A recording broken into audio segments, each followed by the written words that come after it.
I'm not here for your money. I'm here to get my son's birthday card back before he realizes I lost the only thing that matters. Caleb Rowan stood in the marble lobby of Boston's most expensive residential tower at midnight, his grease-stained hands trembling as security eyed him like a threat.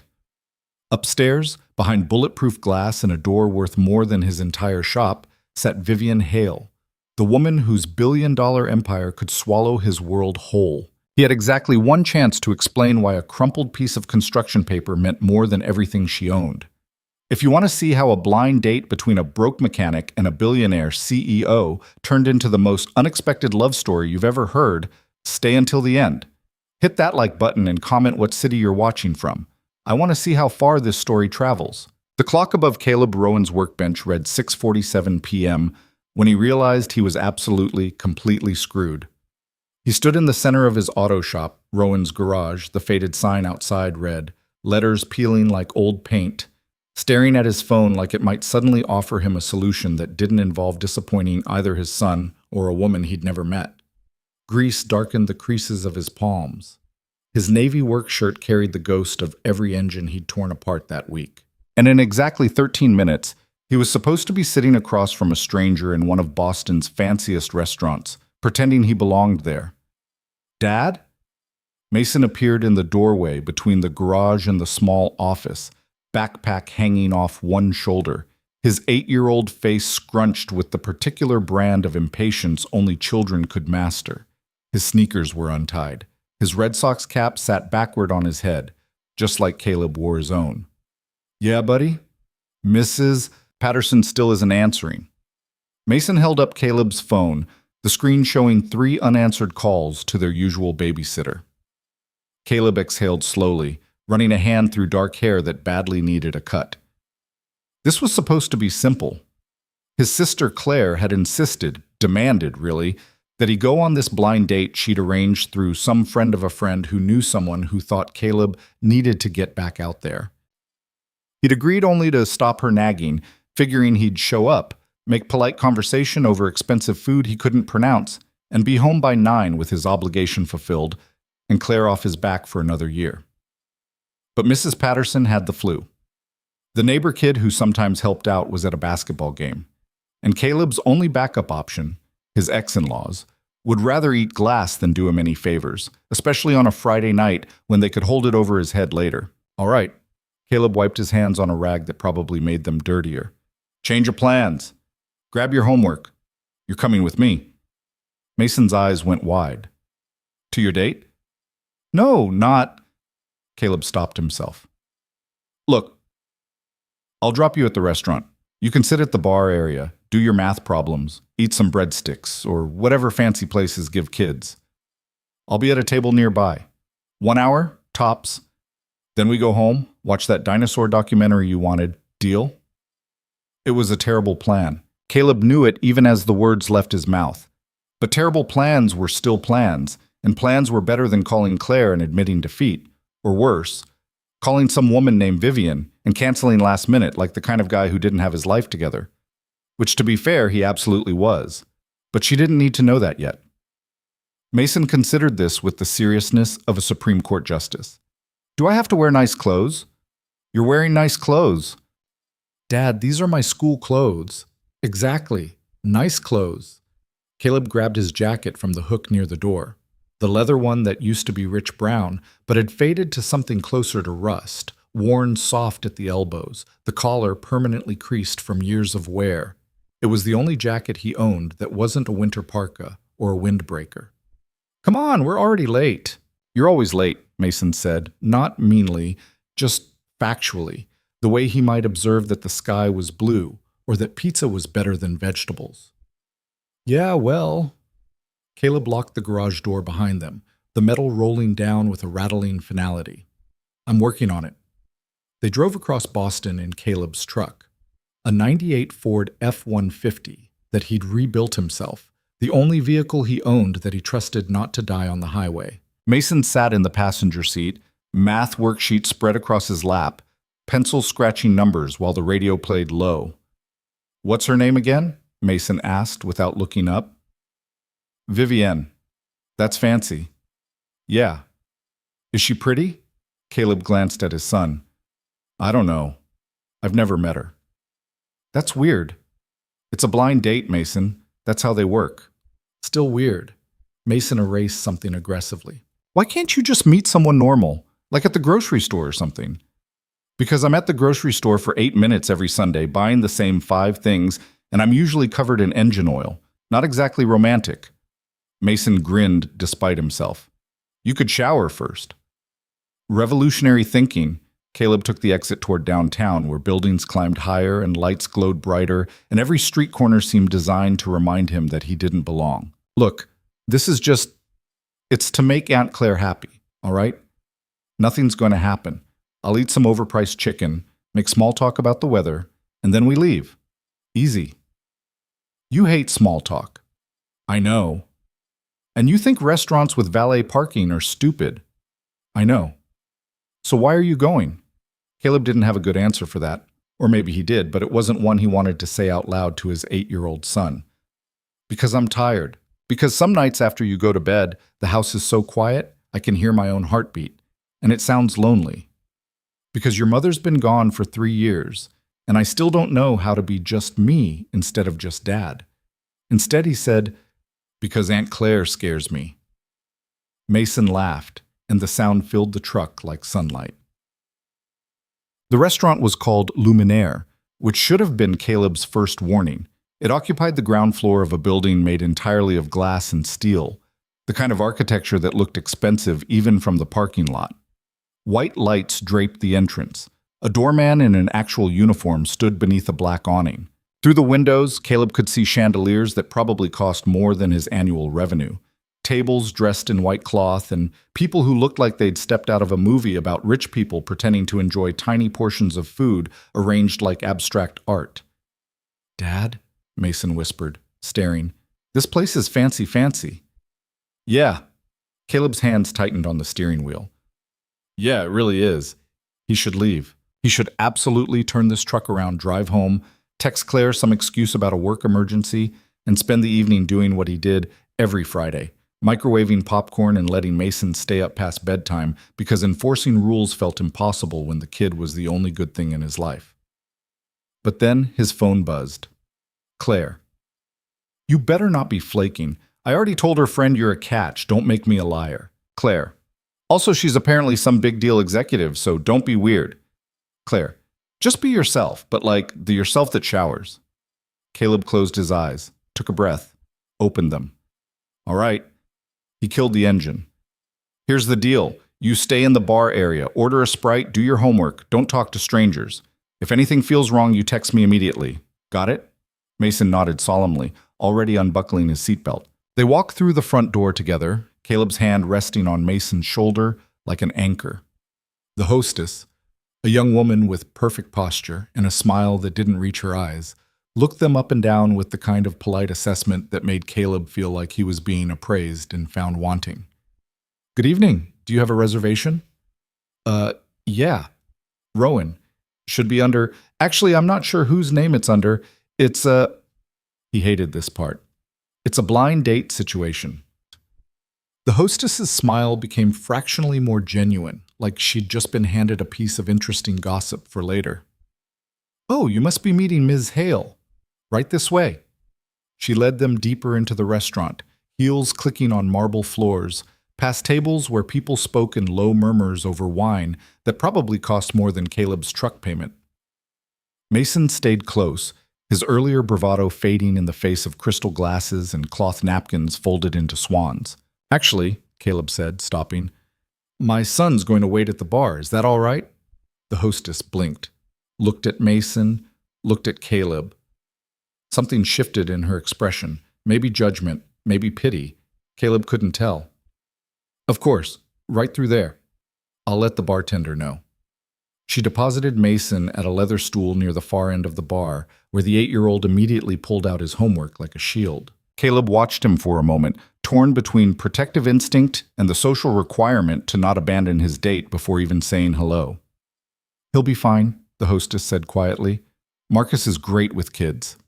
Caleb nodded, not trusting himself to speak, and followed her toward a table near the window. And there she was. Vivian Hale sat alone, perfectly still, her presence commanding the space like gravity. She wore a black dress, simple, elegant, the kind of garment that looked effortless but probably cost more than Caleb made in a month. Dark hair fell just past her shoulders, sleek and controlled. Her posture belonged in a painting, and her face, she was beautiful. Not in the approachable way of women Caleb occasionally noticed at Mason's school events, but in the way that made him understand why people built museums and wrote poetry about things they couldn't touch. She was also, quite clearly, out of his league in ways that defied measurement. Their eyes met. Hers were dark, intelligent, assessing. For one terrible second, Caleb saw himself the way she must see him, late, underdressed, wearing a jacket that had been old when he bought it secondhand, his hand still carrying the permanent shadow of engine grease no amount of scrubbing could erase. He almost turned around, almost walked back to the bar, grabbed Mason, and disappeared into the Boston night before this moment could calcify into a memory of humiliation. But then Vivian did something unexpected. She smiled. Not the polite corporate smile he'd expected. Something smaller, more uncertain, like maybe she was just as off balance as he was. Caleb? Her voice matched her appearance, controlled, cultured, but with something underneath he couldn't name. Yeah, hi. I'm sorry I'm late. Babysitter emergency. Long story. He stood beside the chair, suddenly unsure of basic human behaviors like sitting down. You're Vivian. Guilty. She gestured to the seat across from her. Please. He sat. The silence that followed wasn't comfortable, but it wasn't entirely awful either. More like two people standing at the edge of a frozen lake, trying to decide if the ice would hold. So, Vivian said finally, Claire speaks very highly of you. Claire's my sister. She's contractually obligated to lie. The corner of Vivian's mouth twitched, almost a smile. She mentioned you own a business? Auto shop, nothing fancy. We do brake jobs, oil changes, the occasional engine rebuild, keep the neighborhood cars running. He realized he was fidgeting with the menu, leather-bound, embossed with gold lettering, and forced himself to stop. What about you? Claire said something about you being an executive. Something like that. It was a non-answer, delivered smoothly, and Caleb got the distinct impression that Vivian Hale was used to deflecting questions about her work. He didn't push. People had their reasons for privacy, and he had enough secrets of his own to respect that. A waiter appeared, young, efficient, radiating the kind of professional courtesy that came from expensive training. Good evening. Can I start you with something to drink? Water's fine, Caleb said automatically. We have sparkling or still, imported or tap water, please. Vivian's smile became more genuine. Make that too. The waiter's expression flickered, surprise, maybe confusion, but he nodded and disappeared. Not a fan of the whole performance? Vivian asked. Just seems like a lot of work for water. You'd be surprised how rare that attitude is. She leaned back slightly, and something in her posture relaxed by degrees. Most men I meet here try to impress me by ordering the most expensive wine on the menu and pretending to know what terroir means. I definitely don't know what terroir means. Neither do they. This time they both smiled, and the ice cracked a little. Over the next hour, Caleb learned several things about Vivian Hale. She was from Boston originally, but had spent years in New York and San Francisco for work. She drank her coffee black. She had strong opinions about modern architecture, mostly negative, and thought most restaurants tried too hard. She asked good questions, the kind that suggested she was actually listening to his answers instead of waiting for her turn to talk. And she never once asked about Mason. It wasn't an oversight. Caleb could tell from the way her eyes occasionally flicked toward the bar, where Mason sat hunched over his homework, pencil moving in determined scratches. She'd noticed. She was choosing not to mention it. He couldn't decide if that was respectful or concerning. So the shop, Vivian said, twirling her water glass by the stem. Is that what you always wanted to do? Caleb considered lying. Considered giving her the clean, simple version. Yeah, always loved cars, turned a passion into a business, living the dream. Instead, he said, no, I was going to be an engineer, had a scholarship to Northeastern, full ride, the whole thing, but life happened. Life? My girlfriend got pregnant senior year of high school, so I deferred enrollment, got a job at a garage to save money, figured I'd start school once we got settled. He paused. Then my daughter was born, and college just kept getting pushed back. And then one day I looked up and realized I'd been temporarily working as a mechanic for 10 years. Vivian was quiet for a moment. You said was. What? You said your girlfriend got pregnant, past tense. Caleb's chest tightened. She died. Car accident. 3 years ago. The words still felt foreign in his mouth, like a language he'd never fully learned. I'm sorry, Vivian said, and it didn't sound like a reflex. I can't imagine. Yeah. He cleared his throat. Anyway, the shop's mine now. Bought it from my old boss when he retired. It's not engineering, but it's honest work. Pays the bills. Lets me be there when Mason, my son, when he needs me. Mason. Vivian said the name carefully, testing its weight. Is he the one doing homework at the bar? You noticed. Kind of hard not to. She paused. Babysitter emergency? Mrs. Patterson has the flu, and I'm not great at asking for help, so I figured I'd just bring him along and hope you didn't think I was completely insane. I don't think you're insane. Vivian's expression shifted. Something almost like understanding crossed her features. I think you're doing your best with what you have. That's more than most people manage. The waiter returned with their entrees, chicken for Caleb, salmon for Vivian, both plated like edible art, and the conversation drifted into easier territory. They talked about Boston, about how the city had changed, about the small things that made a place feel like home. Vivian was surprisingly funny when she let her guard down, with a dry wit that caught Caleb off guard in the best way. But underneath the pleasant dinner conversation, he couldn't shake the feeling that they were both performing. Not lying exactly, but not being entirely honest either, like they'd each decided to show up as edited versions of themselves, sanded down and safe. It was Vivian who broke first. Can I ask you something? She set down her fork, her meal barely touched. And I need you to be honest. Okay? Why are you here? Caleb blinked. What do you mean? I mean, she gestured vaguely at the restaurant, at the space between them. This whole thing, the blind date, the expensive restaurant, showing up even though you clearly had every excuse not to. Why did you come? He could have deflected, could have made a joke about Claire being terrifying or said something charming about taking chances. Instead, he told her the truth. Because I'm tired of being alone. The words hung in the air between them, raw and undefended. Vivian's expression didn't change, but something shifted in her eyes. Recognition, maybe. Or resonance. Yeah, she said quietly. Me too. They held each other's gaze for a long moment, and Caleb felt something click into place that he didn't have words for. It wasn't attraction exactly, though that was there too. It was more like the feeling of meeting someone who spoke the same language after years of translation. I should be honest with you too, Vivian said, about who I am, okay? My full name is Vivian Hale. I'm the CEO of Hale Innovations. We manufacture medical devices, surgical robotics, some pharmaceutical equipment. The company's worth about $4 billion. I have homes in 3 cities. I employ 17,000 people. And most of the men I meet, she paused, choosing her words carefully. Most of them are more interested in what I have than who I am. Caleb processed this information slowly, like his brain needed time to translate it into something that made sense. $4 billion.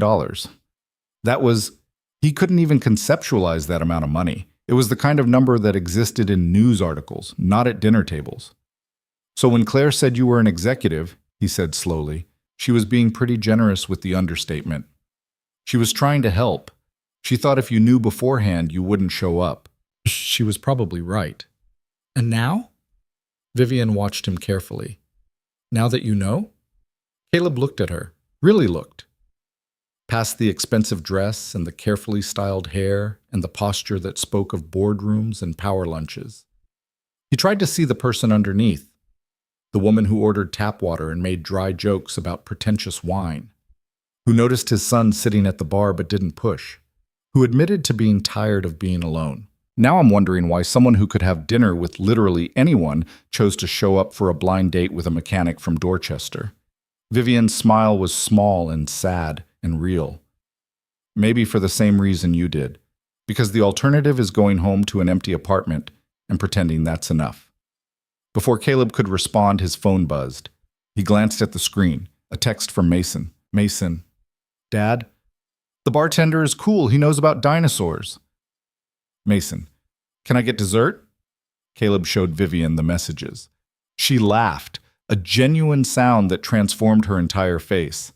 You should tell him yes, she said. He hasn't finished his vegetables in 6 months. I'm not rewarding that. He's doing homework on a Friday night while his father goes on a date. I think he's earned it. Caleb typed back, 1 dessert, nothing with nuts, and you better have finished that math worksheet.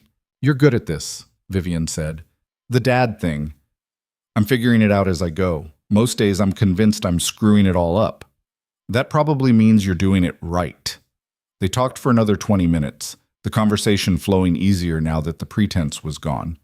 Vivian told him about the pressure of running a company she'd inherited from her father, about board members who still treated her like a child playing dress-up in the corner office. Caleb told her about Mason's obsession with paleontology, about parent-teacher conferences where he was the only father in a room full of mothers, about the specific kind of exhaustion that came from being everything to one small person.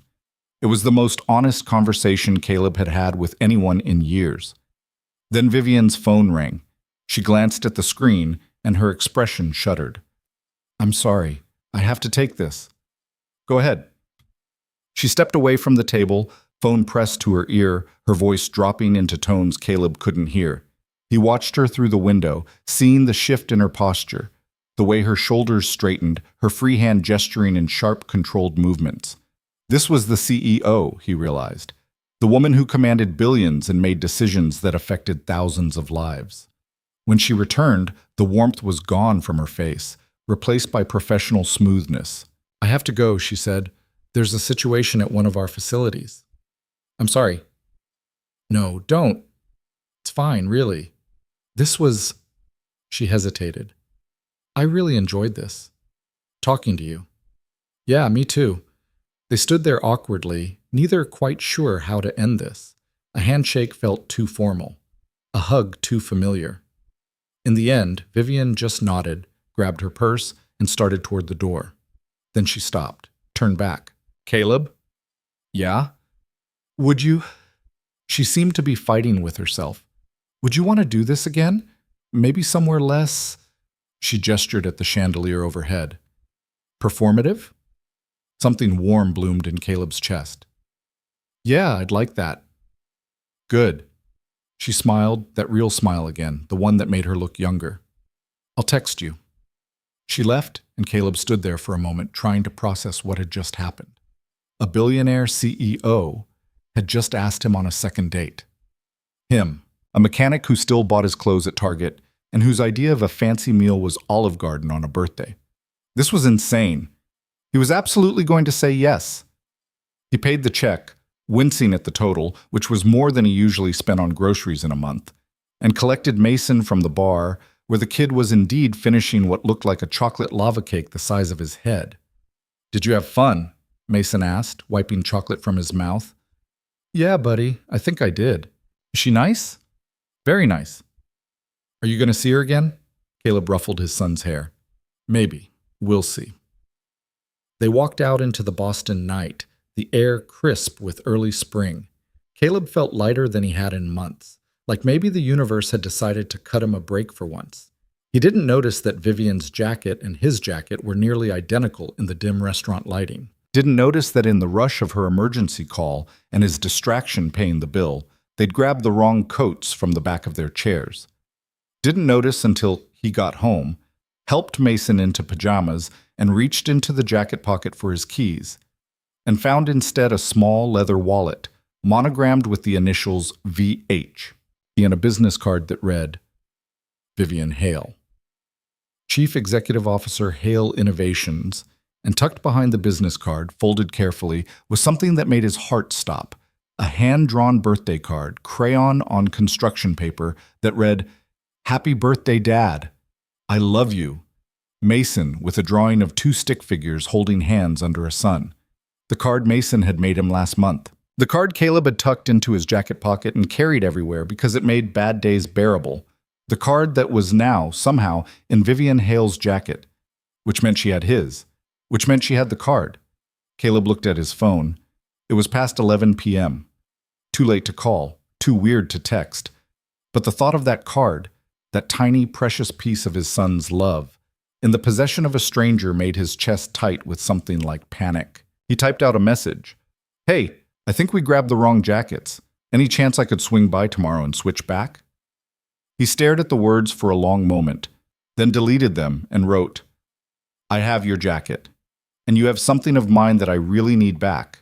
Can we meet tomorrow? Still wrong. Finally, this is going to sound weird, but I need my jacket back, ASAP. There's something inside it that's important. I'm really sorry about the mix-up. He hit send before he could overthink it further. The response came almost immediately. I'm so sorry, I didn't even realize. I can meet you tomorrow. Where's convenient for you? They arranged to meet at a coffee shop near his garage at 10 a.m., neutral ground. Quick exchange.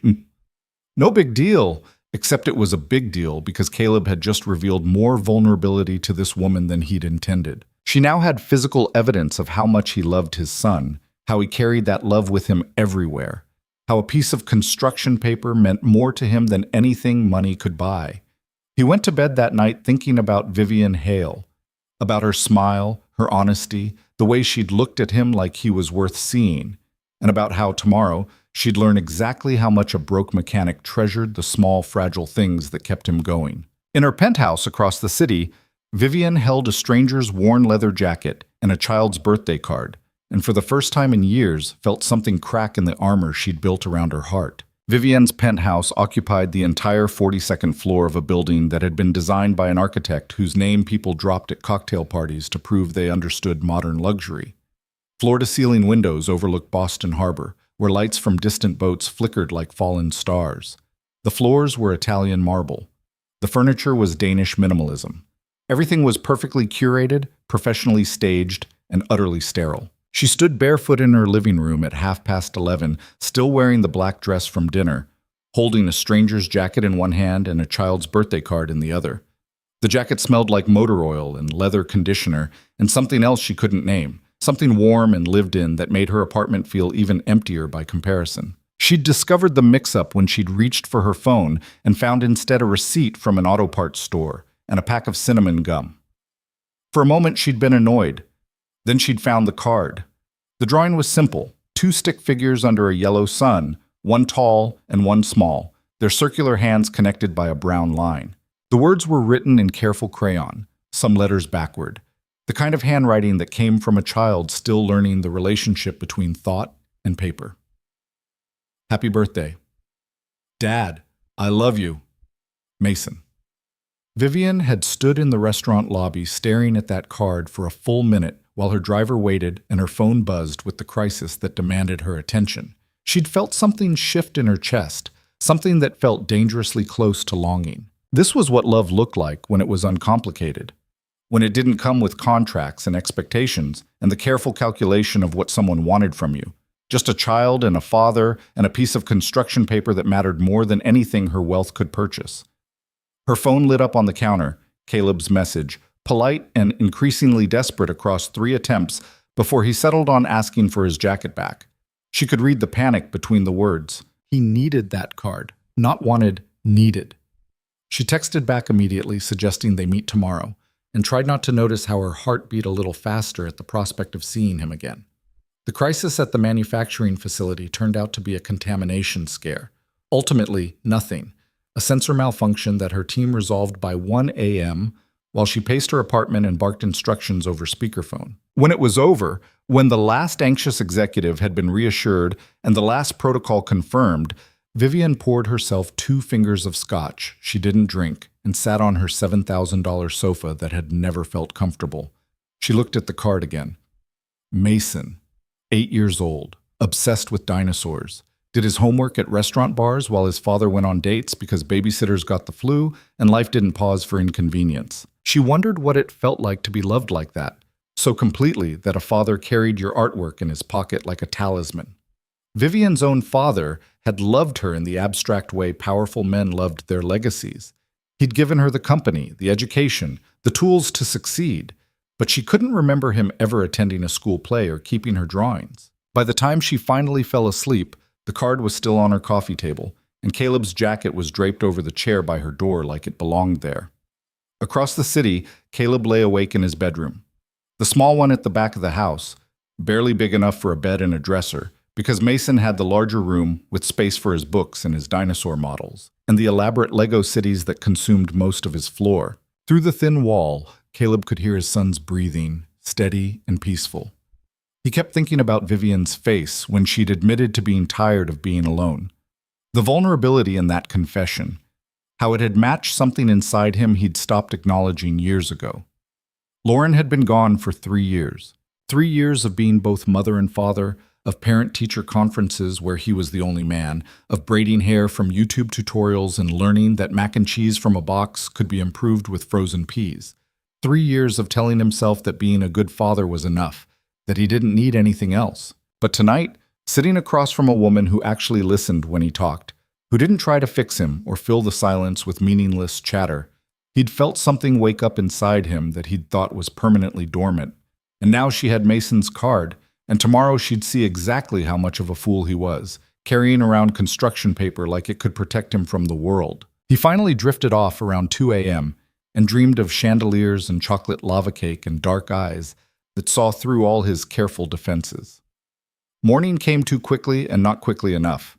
Caleb got Mason fed, dressed, and delivered to Claire's house by 9:30, enduring his sister's interrogation with the patience of someone who knew resistance was futile. So, Claire stood in her doorway wearing yoga pants and the expression of someone who'd been waiting by the phone all night. How was it? It was fine. Fine? That's all I get? I set you up with one of the most successful women in Boston, and you give me fine? Caleb handed Mason his backpack. You didn't mention the part where she's a billionaire CEO. Claire had the decency to look slightly guilty. I thought you might freak out. I did freak out, internally, the entire time. But you're seeing her again. Claire's eyes were too sharp, too knowing. Maybe. We're meeting for coffee. Coffee! That's practically a marriage proposal in divorced dad dating language. She grabbed his arm. Caleb, seriously, don't mess this up. Vivian she's good people, okay? Rich, yeah, but she's not like that. Her friend Julia, who set this up, says she's been alone for years because everyone just wants her money or her connections. Claire, I own a garage in Dorchester. What could I possibly want from her besides... He stopped. Actually, don't answer that. I'm already late.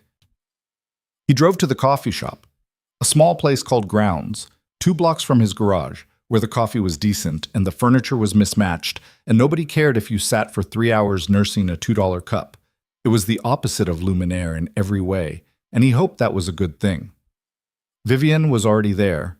She sat at a corner table wearing jeans, actual jeans, faded at the knees, and a simple white sweater, her hair pulled back in a ponytail. Without the armor of her expensive dress and perfect styling, she looked younger, more approachable, and somehow even more beautiful.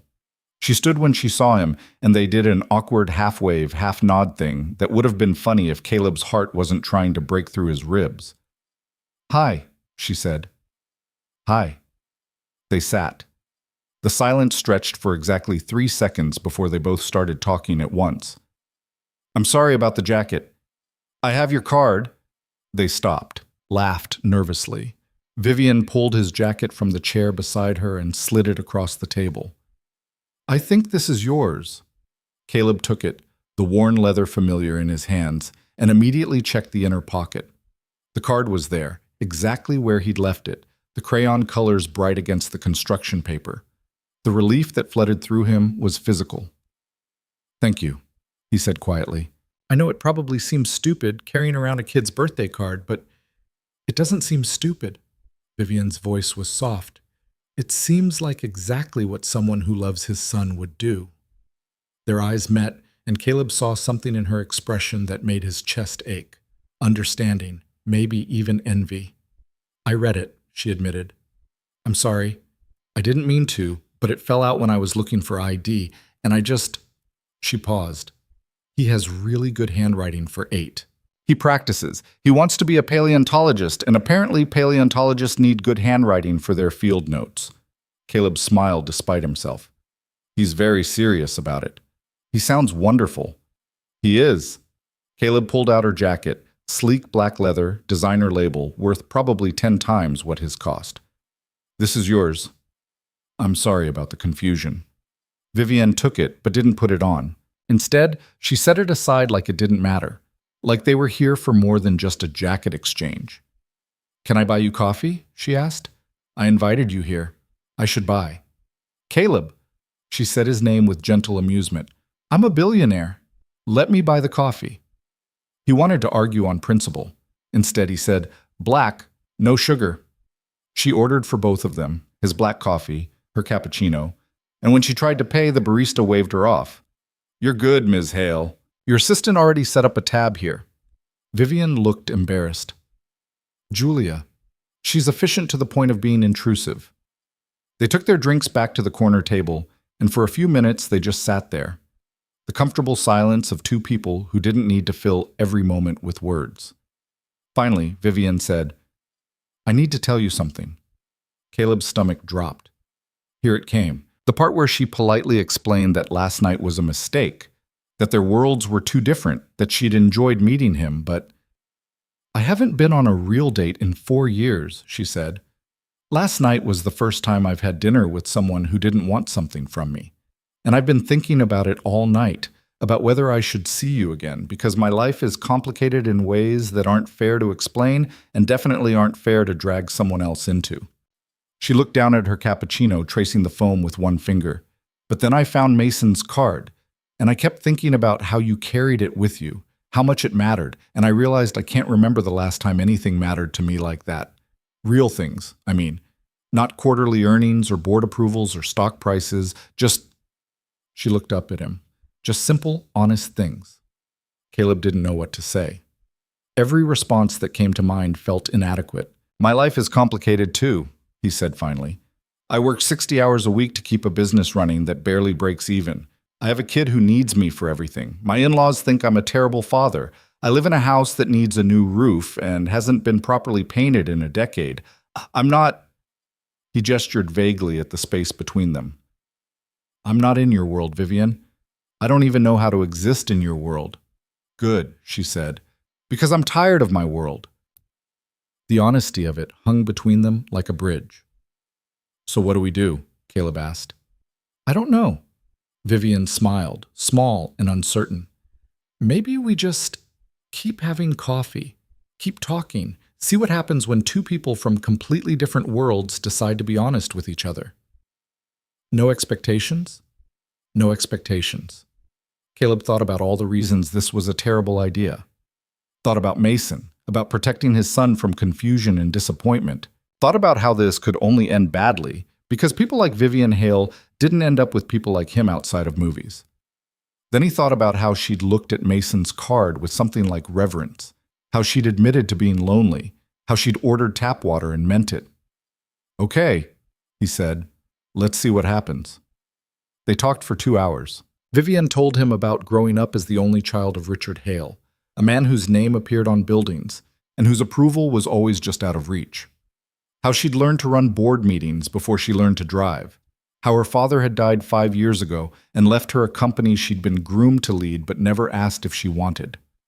Caleb told her about Lauren, really told her, not the sanitized version he gave most people, how they'd been kids themselves when Mason was born, how they'd tried to make it work through sheer stubborn determination, how she'd been driving home from a double shift at the hospital when a drunk driver crossed the center line, and how he'd gotten the call at 3 a.m. and known immediately, the way you know in nightmares, that everything had changed. I was angry for a year, he said, at her for leaving, at the drunk driver, obviously, at the universe for being so randomly cruel. And then one morning, Mason asked me why I was sad all the time, and I realized I had to choose, be angry or be present. I couldn't do both. So you chose him. Every day, every single day. Vivienne reached across the table and touched his hand, just briefly, just her fingers against his, but it sent electricity up his arm. He's lucky to have you. I'm lucky to have him. He's the only good thing I've ever made that didn't require a wrench.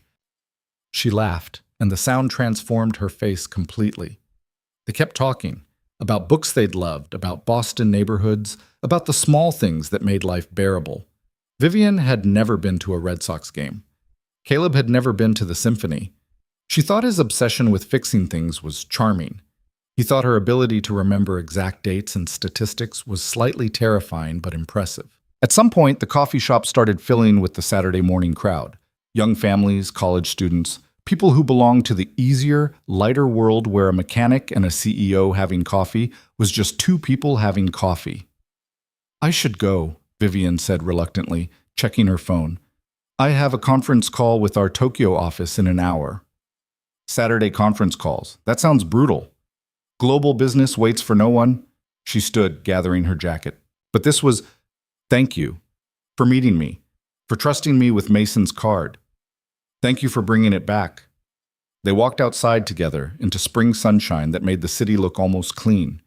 Vivian's car was parked at the curb, not the ridiculous luxury vehicle Caleb had expected, but a Tesla that was nice but not ostentatious. Her driver stood beside it, professional and patient. Can I ask you something? Caleb said before she could leave. Of course. Why did you say yes to the blind date? Claire said you turn down every setup people try. Vivian considered this. Julia, Claire's friend, she told me you were a single father who owned a small business and probably wouldn't even show up because you'd assume I was out of your league. And I thought someone who assumes he's not good enough might actually see me as a person instead of a bank account. So I took the chance. She paused. I'm glad I did. Me too. She started to get in the car, then stopped, turned back. Caleb, would you want to... this is probably too much too fast, but there's this charity gala next Friday for children's hospitals. It's formal and boring and full of people I don't particularly like, but the cause is good, and I always go alone, and I thought... She was nervous, he realized, actually nervous. Would you want to come with me as my date? Every rational part of Caleb's brain screamed no. A charity gala with Boston's elite? Where everyone would take one look at him and know he didn't belong?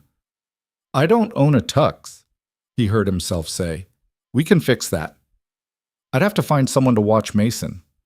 Bring him. The gala has a kids program, movie night, pizza, supervised activities. He'd probably have more fun than we would. Caleb thought about showing up to a formal event as Vivian Hale's date, about the stares, the whispers, the obvious questions, about how exposed and uncomfortable he'd feel. Then he thought about Vivian standing in front of him, asking, not commanding, not assuming, but genuinely asking if he'd take a chance on something that scared him. Okay, he said. Yes, we'll go. Her smile was worth every ounce of anxiety he'd feel between now and Friday. I'll text you the details. She got into the car and Caleb watched it pull away, feeling like he'd just agreed to jump off a cliff without checking if there was water below. He spent the rest of Saturday at the garage, catching up on work he'd pushed aside during the week. Around 3, Claire showed up with Mason, who immediately launched into a detailed explanation of the Lego set he'd built that morning. So? Claire cornered him while Mason explored the garage, looking for new treasures in the scrap pile. How'd the coffee date go? She invited me to a charity gala. Claire's eyes went wide. The Children's Hospital Gala? That's Caleb. That's huge. That's like red carpet, photographers, Boston's most powerful people, huge. I know. And you said yes. Apparently I've lost my mind. Claire grabbed his shoulders. You haven't lost your mind. You're finally living again. Do you know how long I've watched you go through the motions? Working, parenting, existing, but not actually living? Claire, 3 years, Caleb. 3 years you've been sleepwalking. And now there's this woman who actually makes you nervous in a good way, who makes you show up for coffee on a Saturday morning instead of hiding in your garage. So yeah, go to the gala. Wear a tux that costs more than your truck. Let yourself be happy. Caleb wanted to argue, but the truth was Claire was right. He had been sleepwalking, going through all the necessary motions of life without actually engaging with it beyond what Mason needed from him. What if I screw it up? He asked quietly. Then you screw it up, but at least you'll have tried.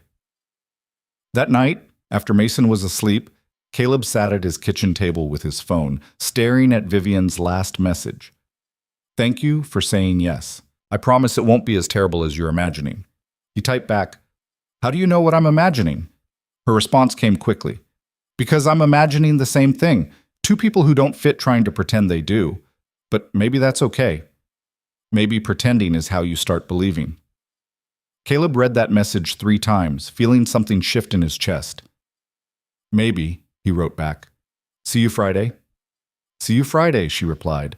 And then a moment later, Caleb? I'm really glad we met. He smiled at his phone like an idiot. Me too, he wrote. Me too. The week that followed was chaos. Claire insisted on taking him shopping for a tux, dragging him to a rental place where everything cost more than his monthly utilities.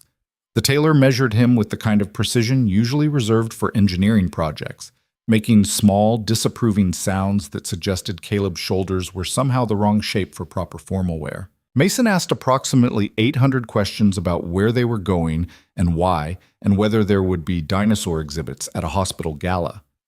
Probably not, buddy, Caleb said, helping him into his own small suit, navy blue, rented from the same place, making him look impossibly grown up.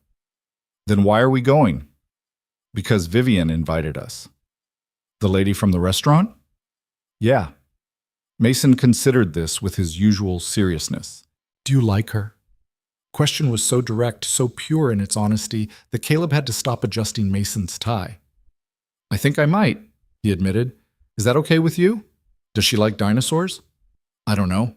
We haven't discussed it. That's important, Dad. You should find out. I'll add it to the list. Friday arrived with the inevitability of a freight train. Caleb closed the garage early, showered until the hot water ran cold, and stared at himself in the mirror while wearing a tuxedo that cost more to rent for one night than he usually spent on clothes in a year. He looked ridiculous, like a kid playing dress-up, like someone pretending to be something he absolutely was not. You look fancy, Mason said from the doorway, already dressed in his little suit, his hair combed with water that would dry into chaos within minutes. I look uncomfortable. That's the same thing, I think. Vivian had sent a car. Not just any car, but an actual limousine, black and gleaming and completely excessive. The driver opened the door with professional courtesy, and Caleb helped Mason inside, feeling like they were actors in someone else's life. They picked up Vivian at her building. She stepped out wearing a deep blue gown that caught the evening light. Her hair swept up, diamonds at her throat and ears that probably cost more than his house. She was stunning in a way that made Caleb's breath catch. Then she saw Mason and smiled, and the intimidating perfection softened into something real. You must be Mason, she said, sliding into the car beside them. Your dad has told me a lot about you. Mason stared at her with wide eyes. You're really pretty. Thank you. You're very handsome in that suit.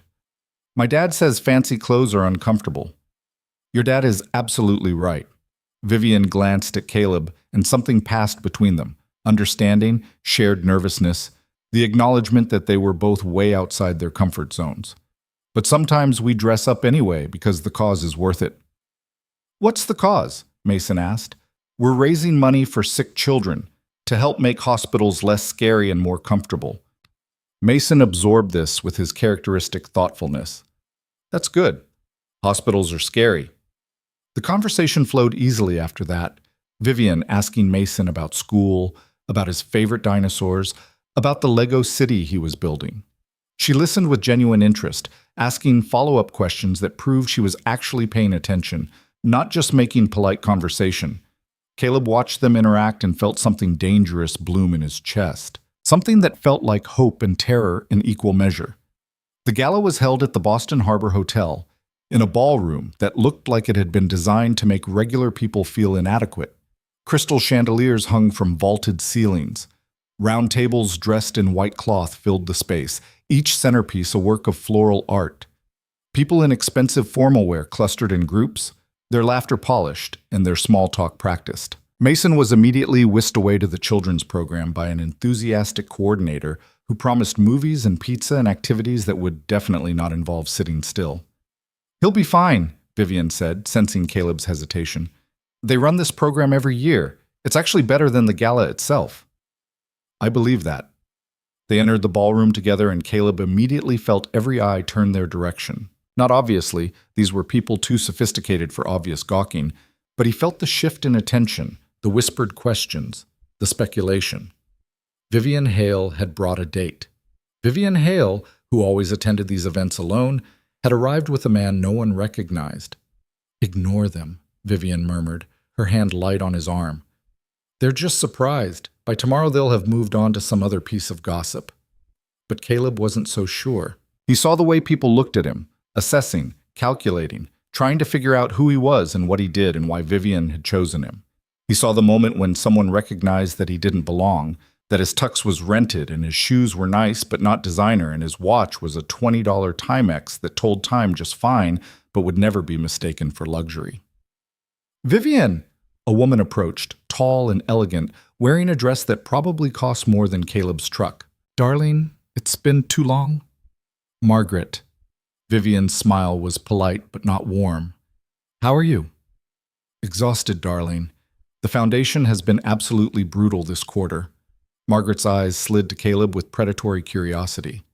"And who's this?" "This is Caleb Rowan. Caleb, Margaret Whitmore. She's on the board of 3 hospitals and intimidates people professionally." Margaret laughed, but her eyes stayed sharp. "What do you do, Caleb?" "I own an auto shop in Dorchester." The pause that followed was microscopic but definite.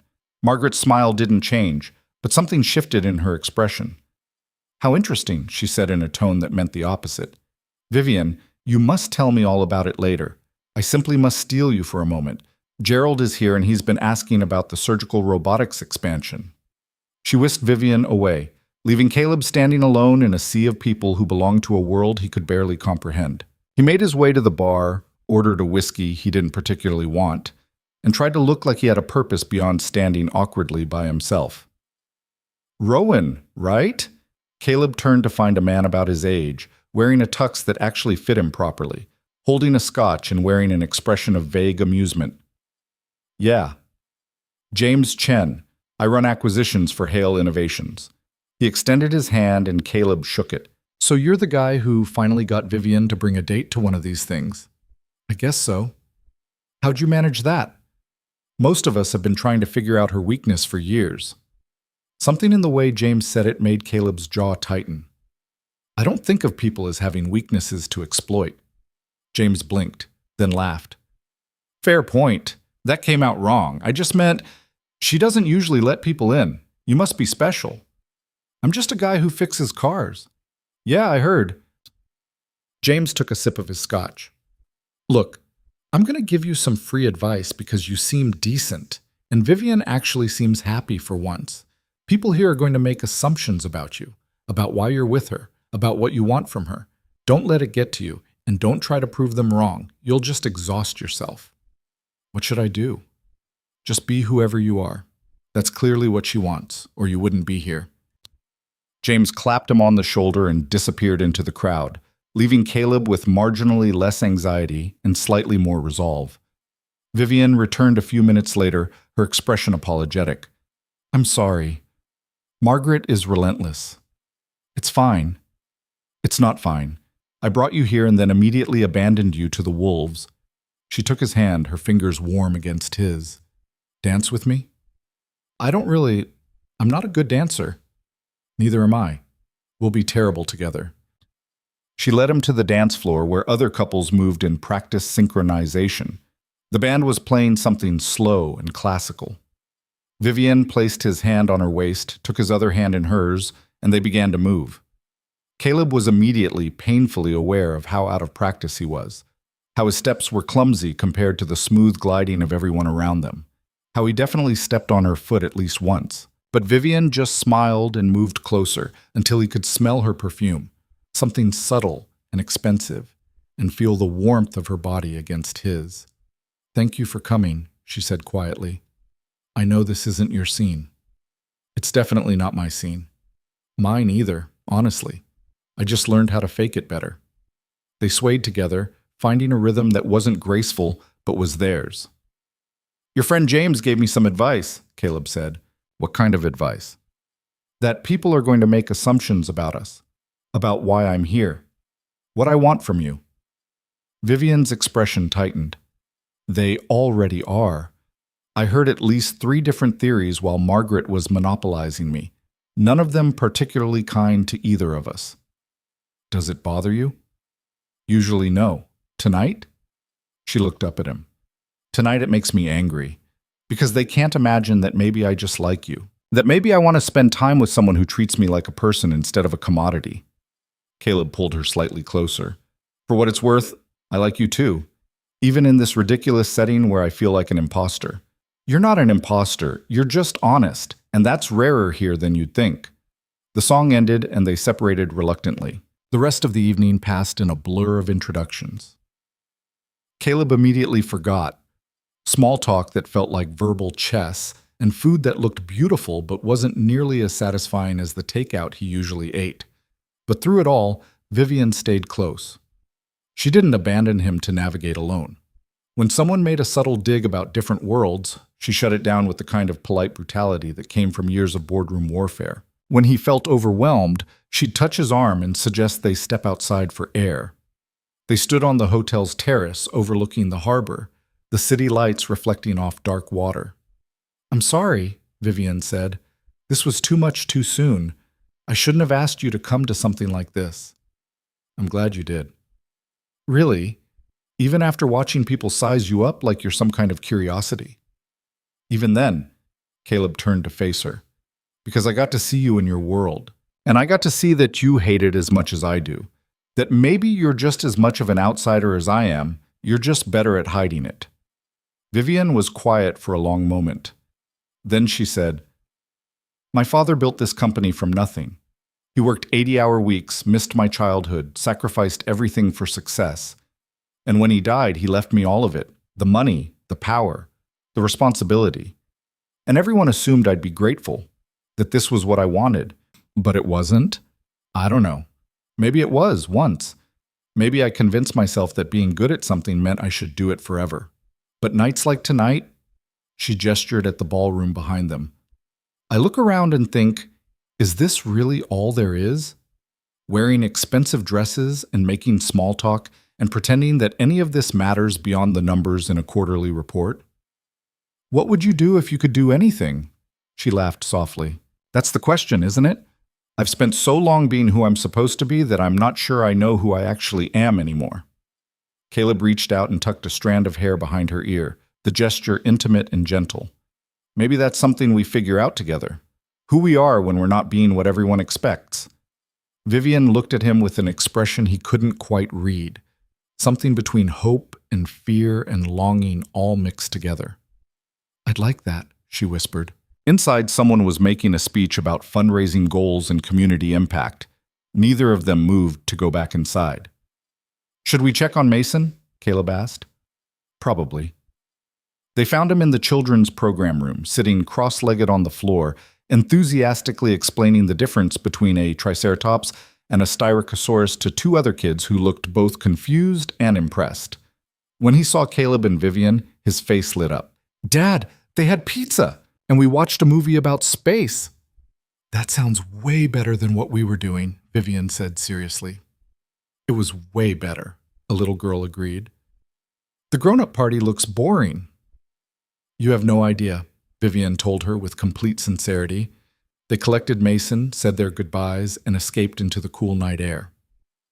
The limousine ride home was quieter, Mason falling asleep against Caleb's shoulder, exhausted from excitement and sugar and staying up past bedtime. Vivian watched them with soft eyes, something in her expression that made Caleb's heart ache. When they reached her building, she hesitated before getting out. "I had a good time tonight," she said, "despite everything." "Me too." "Can I see you again? Both of you, maybe? Something normal? Not—" she gestured vaguely. "Not a gala." "Yeah, I'd like that." She leaned across the seat and kissed him on the cheek so quickly he almost thought he'd imagined it. Then she was gone, disappearing into her building, leaving Caleb with a sleeping child and a heart that felt dangerously close to hope. By the time they got home, Mason was completely unconscious. Caleb carried him inside, got him into pajamas with the efficiency of long practice, and tucked him into bed. He stood in the doorway for a moment, watching his son sleep, trying to reconcile the life he'd built with the possibility of something more. His phone buzzed with the message from Vivian. "Thank you for tonight, for being exactly who you are." He smiled and typed back, "Thank you for seeing who that is." Then he went to bed thinking about diamonds and dinosaurs, about ballrooms and auto shops, about two worlds that shouldn't fit together but somehow, impossibly, were starting to. The photographs appeared online before Caleb even finished his first cup of coffee Monday morning. He was standing in the garage office, reviewing work orders and trying to remember if he'd ordered new brake pads last week, when his phone started buzzing with texts from Claire. Not just one or two, but a rapid-fire sequence that suggested either emergency or excitement, and with Claire, those were often the same thing. "Claire, have you seen this?" Claire, "You're on page 6. Claire, "Well, not page 6 exactly, but the Boston equivalent." Claire, "You look good, though." Claire, "Call me right now.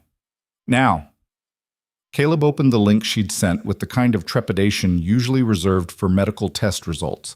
The website was something called Boston Elite, which he'd never heard of, but which apparently dedicated itself to photographing rich people at charity events and speculating about their personal lives. The headline read, "Mystery Man Sweeps Hale Innovations CEO Off Her Feet at Children's Hospital Gala."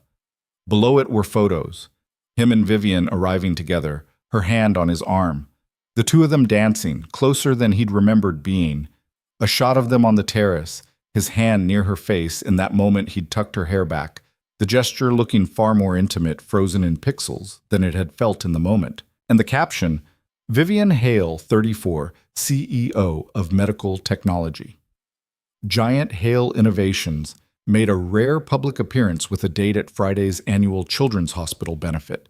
Sources identify her companion as Caleb Rowan, owner of a small automotive repair shop in Dorchester. The unlikely pairing has sparked speculation about what could bring together Boston's most eligible billionaire and a local mechanic. Representatives for Hale Innovations declined to comment on Ms. Hale's personal life. Caleb read it 3 times, each pass making his stomach tighten further. Unlikely pairing, as if their differences needed to be spelled out. As if everyone reading this would immediately understand the subtext. What could she possibly see in him? His phone rang. Claire, obviously. "Don't panic," she said instead of hello. "I'm not panicking." "You're totally panicking. I can hear it in your voice. Listen, this is actually good publicity. People are interested. That means everyone in Boston now knows I'm dating someone completely out of my league, and they're all wondering what my angle is." "Or," Claire countered, "it means you're dating someone amazing, and people are curious because Vivian never goes public with anyone. This is actually kind of romantic if you think about it." "I'm not thinking about it. I'm trying to forget about it." Caleb set down his coffee, his appetite gone. Did Mason see this? He's 8 and doesn't read society blogs. He's fine. You're the one who needs to calm down. But Caleb couldn't calm down, because already his phone was buzzing with texts from numbers he didn't recognize, messages from old high school acquaintances he hadn't spoken to in years suddenly interested in catching up, and 3 separate journalists asking for interviews about his relationship with Ms. Hale. By noon, 2 reporters had shown up at the garage. The first one was young, maybe 25, with the eager energy of someone trying to make a name for themselves. She approached while Caleb was under a Honda Civic, replacing a timing belt, and waited until he rolled out on the creeper before introducing herself. "Mr. Rowan? Sarah Chen, Boston Observer. I was hoping to ask you a few questions about your relationship with Vivian Hale." Caleb sat up, wiping grease from his hands. "No comment. Just a few questions. How did you two meet? How long have you been dating? What's it like being with someone from such a different background?" I said no comment. He stood towering over her by a good 6 inches. "This is private property. If you're not here about your car, I need you to leave." Sarah looked disappointed but not surprised. She handed him a business card that he didn't take. "If you change your mind, I'd love to tell your side of the story. Before someone else does." The second reporter was older, more aggressive, and didn't bother with pleasantries. He showed up with a photographer and started taking pictures of the garage before Caleb even noticed them. "Hey!" Caleb strode across the parking lot. "You can't just... This is private property. Delete those photos." "Public street, public photos," the reporter said with a smirk. Just getting some context on the kind of business Ms. Hale's new boyfriend runs. How much do you make a year, Mr. Rowan? Ballpark figure? Something dangerous flashed in Caleb's chest. Get out, now, before I call the cops. For what? We're not breaking any laws. Trespassing? Harassment? Take your pick. Caleb pulled out his phone. You've got 10 seconds. They left, but not before the photographer got a few more shots. Caleb looking angry and defensive, which would probably make great fodder for whatever story they were planning to run. He called Vivian immediately. Hey, she answered, her voice warm. I was just thinking about you. We have a problem. The warmth disappeared, replaced by sharp attention. What happened? He told her about the blog post, the photos, the reporters. With each detail, the silence on her end grew heavier. I'm so sorry, she said finally.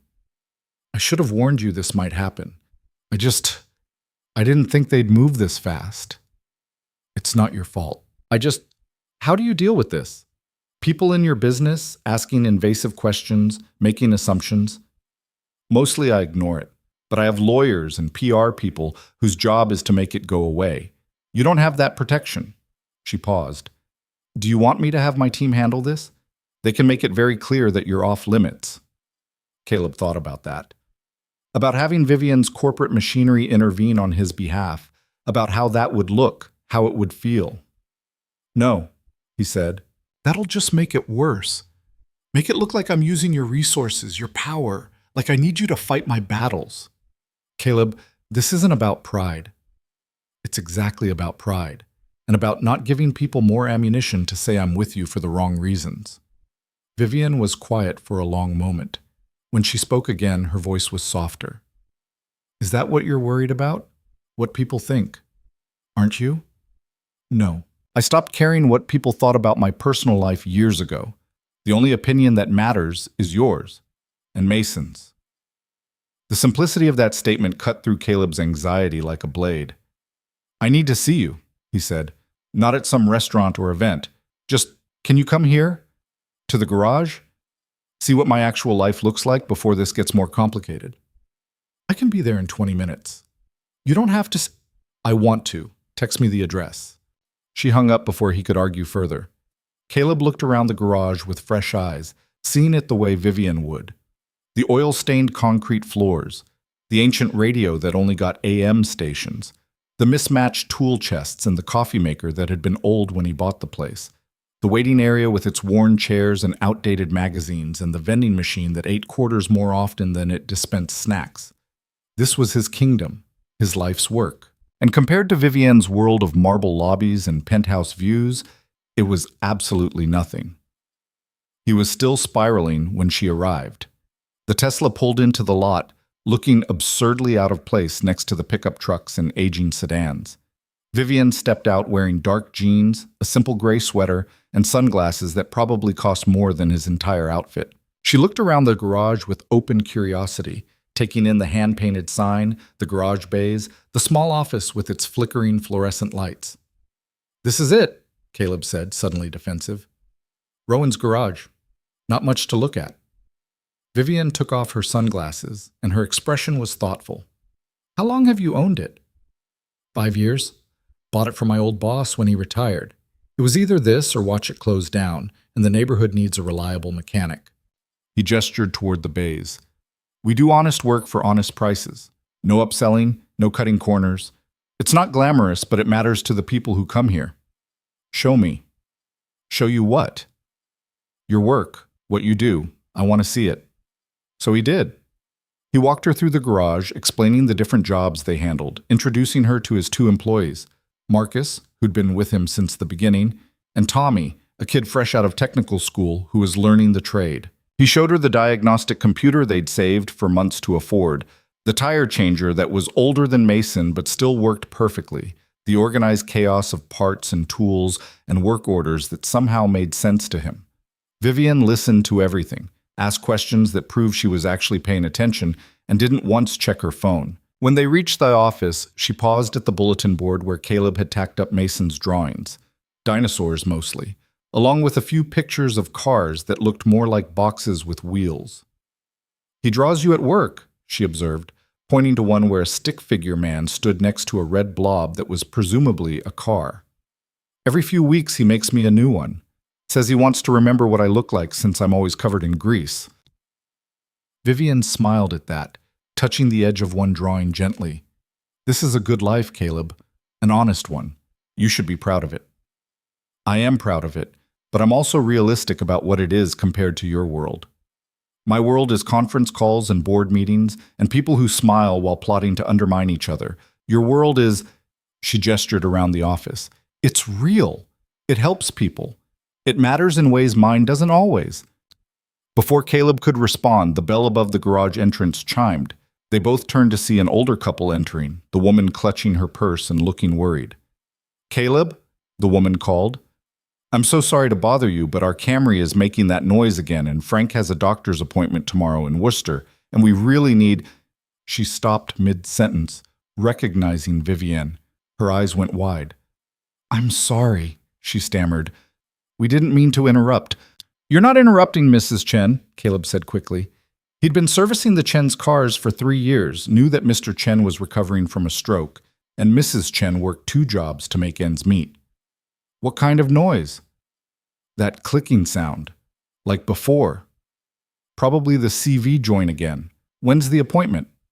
10 a.m. tomorrow. Caleb glanced at his schedule, mentally rearranging the day. Bring it by at 7 tomorrow morning. I'll have it ready by 9. Mrs. Chen's relief was palpable. Thank you. We can't afford... we can pay, but if it's too expensive, we'll work it out. We always do. After the Chens left, Vivian was looking at him with an expression he couldn't quite read. What? He asked. You just completely rearranged your day for them. They need their car. Mr. Chen has medical appointments. It's not complicated. It is, though. Most businesses would tell them to schedule for next week when it's convenient, but you're going to come in early, probably stay late, just to help them. That's the job. No. Vivian stepped closer. That's who you are. And it's remarkable. The way she looked at him made Caleb's breath catch, like he'd done something extraordinary when all he'd done was basic human decency. Come on, he said, uncomfortable with the attention. Let me show you the break room. And by break room, I mean the corner with a coffee maker and a microwave from 1995. They spent the next hour at the garage. Vivian sat on the stool in his office while he worked on an oil change, asking questions about engines and transmissions and the difference between front-wheel and all-wheel drive. She met Marcus and Tommy, who both tried very hard not to stare at the billionaire CEO sitting in their modest shop. She even helped Marcus sort through a delivery of air filters, laughing when he explained the organizational system that made sense to absolutely no one but him. Around 3, Mason arrived. He came through the door like he always did on Mondays, backpack bouncing, Red Sox cap askew, carrying a paper he was clearly proud of. Then he saw Vivian and stopped short. Oh, hi. Hi, Mason. Vivian smiled at him. Your dad's been showing me around. Mason looked at Caleb, then at Vivian, then back at Caleb, his 8-year-old brain clearly trying to process this development. Do you like it? He asked Vivian seriously. Like what? The garage. Dad's really proud of it, but he doesn't say it out loud because he's weird about compliments. Mason, Caleb warned. What? You are, Vivian laughed. I think the garage is wonderful. Your dad does really important work here. That's what I told him, but he says he's just a mechanic. Mason dropped his backpack on the floor. Did you find out if she likes dinosaurs? We haven't gotten to that yet. That's still important, Dad. Vivian looked between them, clearly enjoying this. I don't know that much about dinosaurs, but I'd love to learn. What's your favorite? And just like that, Mason launched into an enthusiastic explanation of why velociraptors were misunderstood and actually quite small, and how Jurassic Park got most of the science wrong, but was still a great movie. And had she ever been to the Museum of Natural History because their dinosaur exhibit was amazing. Caleb watched Vivienne listen to his son with genuine attention, asking questions that encouraged Mason to elaborate, never once making him feel like his enthusiasm was too much or too childish. He watched her kneel down to look at the drawings in Mason's backpack, praising his T-Rex with the same seriousness she probably used in board meetings. And something shifted in his chest, something that felt dangerous and wonderful and terrifying all at once. This wasn't just attraction anymore. Wasn't just the excitement of something new and unexpected. This was the beginning of something real, something that could actually matter, and that made it infinitely more complicated. Around 4:30, Vivian's phone rang. She glanced at it and sighed. I have to take this. Conference call I can't miss. Go ahead. She stepped outside, phone to her ear, and Caleb could see her transformation through the window. The straightening of shoulders, the shift in posture, the CEO emerging from the woman who'd been sitting on his office floor listening to an 8-year-old explain paleontology. Mason sidled up next to him. I like her. Yeah? Yeah, she's nice. And she didn't pretend to know about dinosaurs when she didn't. That's important. You've got high standards, buddy. You always say, if something's worth doing, it's worth doing right. That includes picking who you hang out with. Caleb ruffled his son's hair. When did you get so smart? I've always been smart. You just don't listen. Vivian came back inside, her expression apologetic.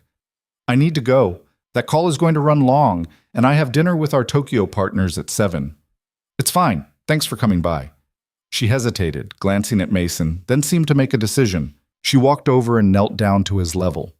Thank you for telling me about dinosaurs, she said seriously. I learned a lot. You should come to the museum with us sometime, Mason said. We go once a month. It's really cool. Vivian looked up at Caleb, asking permission with her eyes.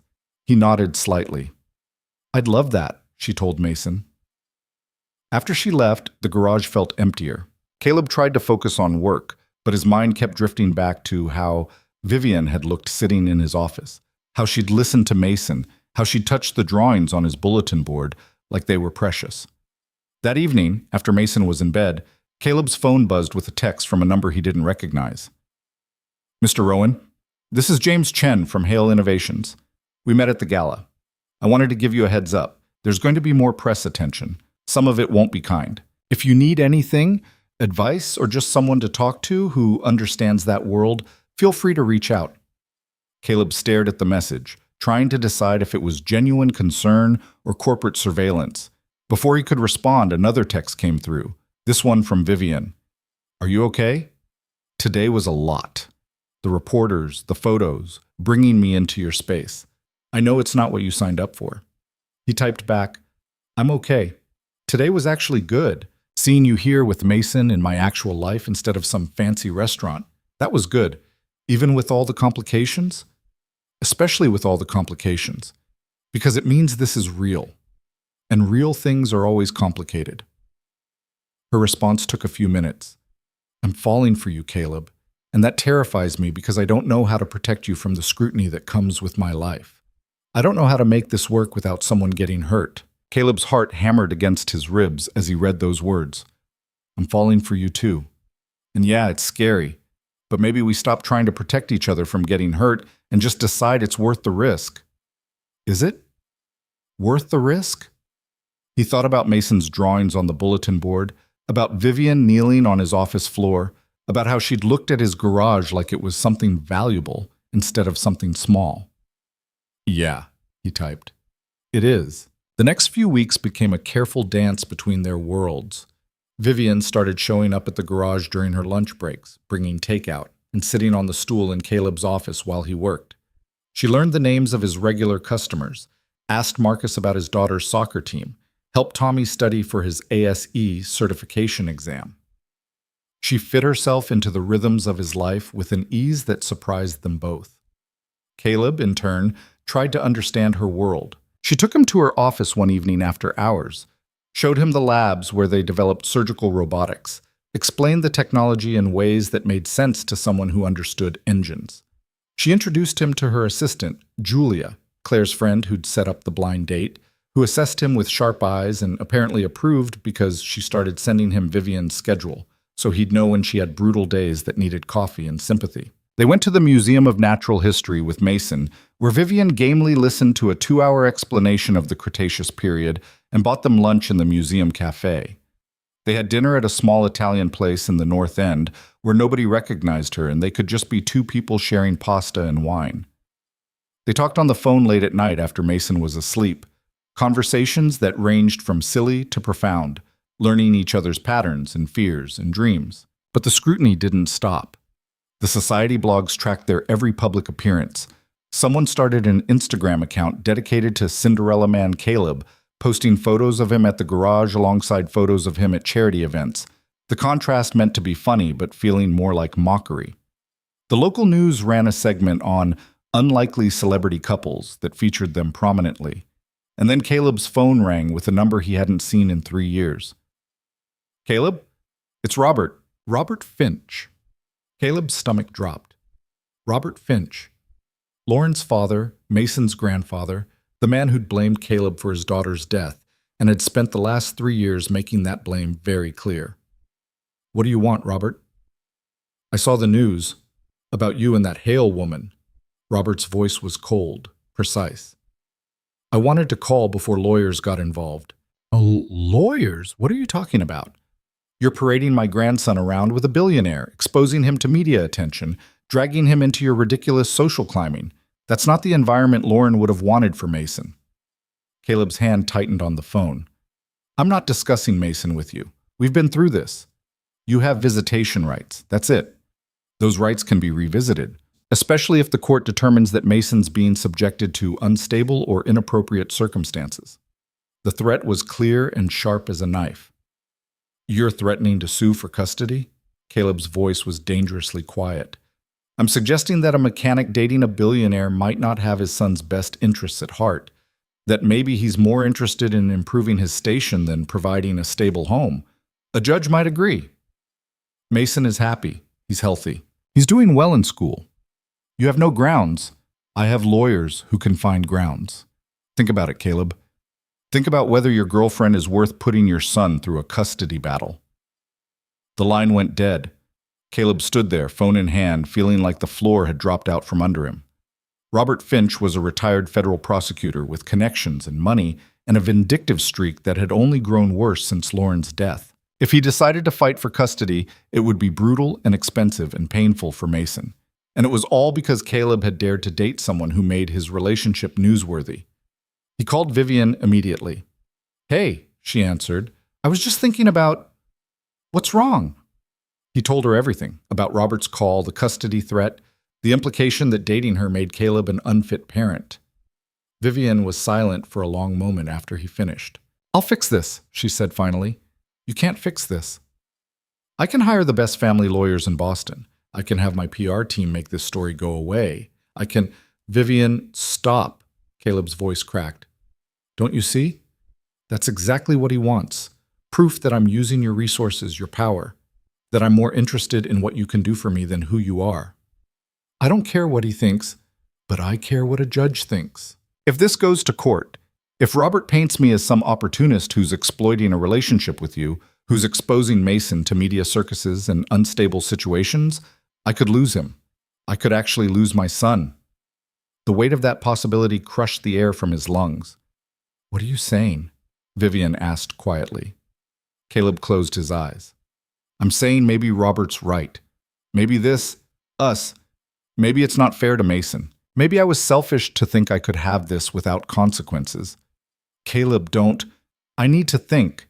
I need to figure out how to protect my son. And right now, I don't know if I can do that and be with you at the same time. So that's it?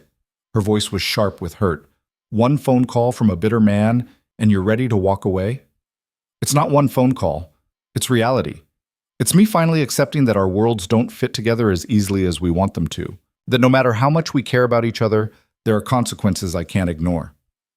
I love you. The words hit him like a physical blow. She'd never said it before. Neither of them had. And she chose now, in this moment of everything falling apart. Vivian, I love you, she repeated, stronger this time. And I love who you are with Mason. And I'm not going to let some vindictive asshole take that away from either of you. So don't you dare give up on us because you're scared. I'm terrified, Caleb admitted. I'm terrified that loving you means losing him. And I can't. He's everything, Vivian. He's my whole world. I can't risk that. Not for anyone. The silence that followed felt like falling. I understand, Vivian said finally, her voice carefully controlled. I understand that he comes first. He should come first. But Caleb, She paused, and he could hear her fighting for composure. Don't make this decision tonight.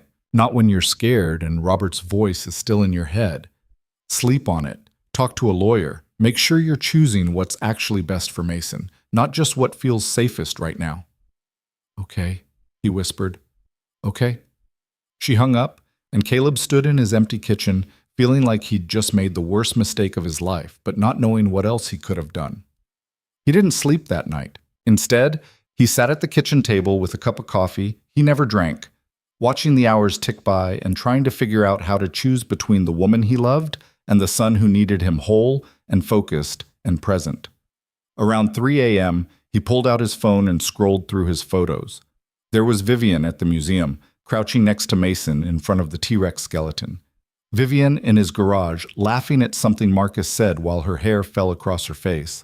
Vivian and Mason playing cards at his kitchen table, both of them concentrating with identical expressions of determination. And he realized something that made his chest ache.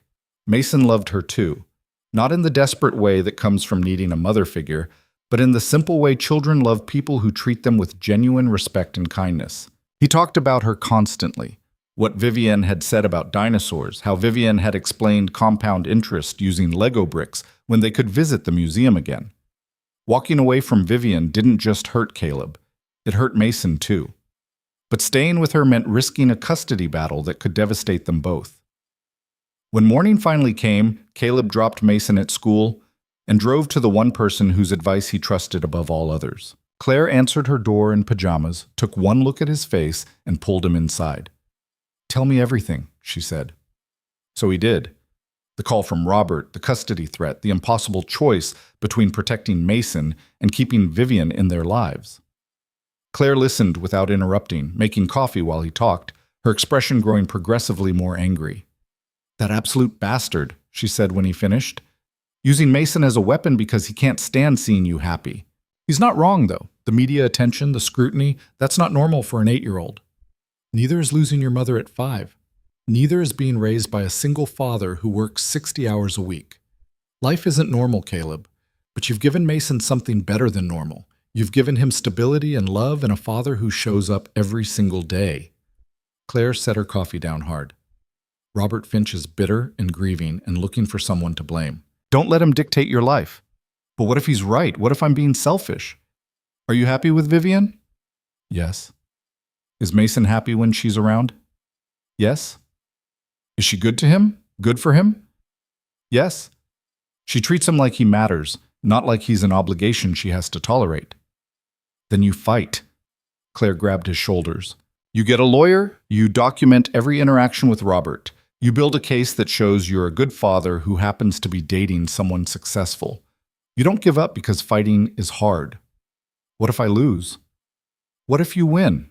What if you show Mason that when something matters, when someone matters, you stand up and fight for it even when it's scary? Caleb thought about that, about what it would teach his son to see him walk away from love because it was complicated, about what it would teach him to see his father stand his ground and refuse to be intimidated. I need to talk to her, he said. Yeah, you really do. He drove to Hale Innovations, walking into the gleaming lobby with its modern art and intimidating architecture. The receptionist recognized him immediately, probably from the photos, and called up to Vivian's office. Mr. Rowan, Miss Hale is in a meeting. I'll wait. He sat in the lobby for an hour and a half, watching important people come and go, feeling completely out of place and not caring. Finally, Vivian emerged from the elevator, and her expression when she saw him was equal parts hope and fear. Caleb, can we talk? Somewhere private? She led him to her office, a space with floor-to-ceiling windows and furniture that probably cost more than his truck, but he barely noticed any of it because all he could focus on was the woman standing in front of him, looking vulnerable in a way that made his heart ache. I'm sorry, he said. I'm sorry for last night, for panicking, for even considering walking away because things got complicated. You were protecting your son. I was being a coward, hiding behind the excuse of protection when really I was just scared. He stepped closer. I'm still scared, but I'm more scared of teaching Mason that love isn't worth fighting for, that when things get hard, you run, Vivian's eyes were bright with unshed tears. What are you saying? I'm saying I love you, and I'm choosing us. Whatever that means, whatever we have to face, I'm choosing us. She closed the distance between them and kissed him, and it felt like coming home and jumping off a cliff all at once. When they finally pulled apart, Vivian rested her forehead against his. We're going to have to fight, she said quietly. Robert won't stop. The media won't stop. People will keep questioning us, keep trying to find angles and weaknesses. I know. It's going to be hard, harder than either of us wants. I know that too. But we do it together, she said firmly. No more trying to protect each other by pushing away. We face it together. Together, Caleb agreed. And standing in her office 42 floors above Boston, holding the woman he loved while the city sprawled beneath them, Caleb made a choice that terrified and exhilarated him in equal measure. He chose love. He chose the fight.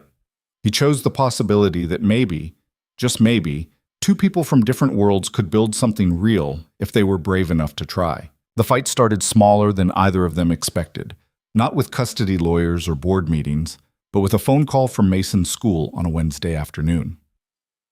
Caleb was elbow deep in a transmission rebuild when his phone buzzed. The school's number always made his stomach clench. It usually meant Mason was sick or there'd been an incident on the playground, but when he answered, the principal's voice carried a different kind of tension. Mr. Rowan, this is Principal Davidson. I'm calling because we've had a situation today that I think you need to be aware of. Caleb wiped his hands on a rag, already calculating how fast he could get to the school. Is Mason hurt? No, nothing like that.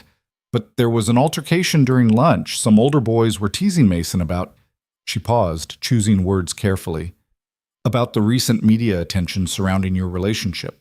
Things got heated, and Mason ended up in a physical confrontation. Mason hit someone? More accurately, someone pushed Mason and he pushed back. We've spoken to all parties involved, and honestly, the other boys were clearly the instigators. But Mason is quite upset, and I think it would be best if you could pick him up early today. Caleb was already grabbing his keys. I'll be there in 15 minutes.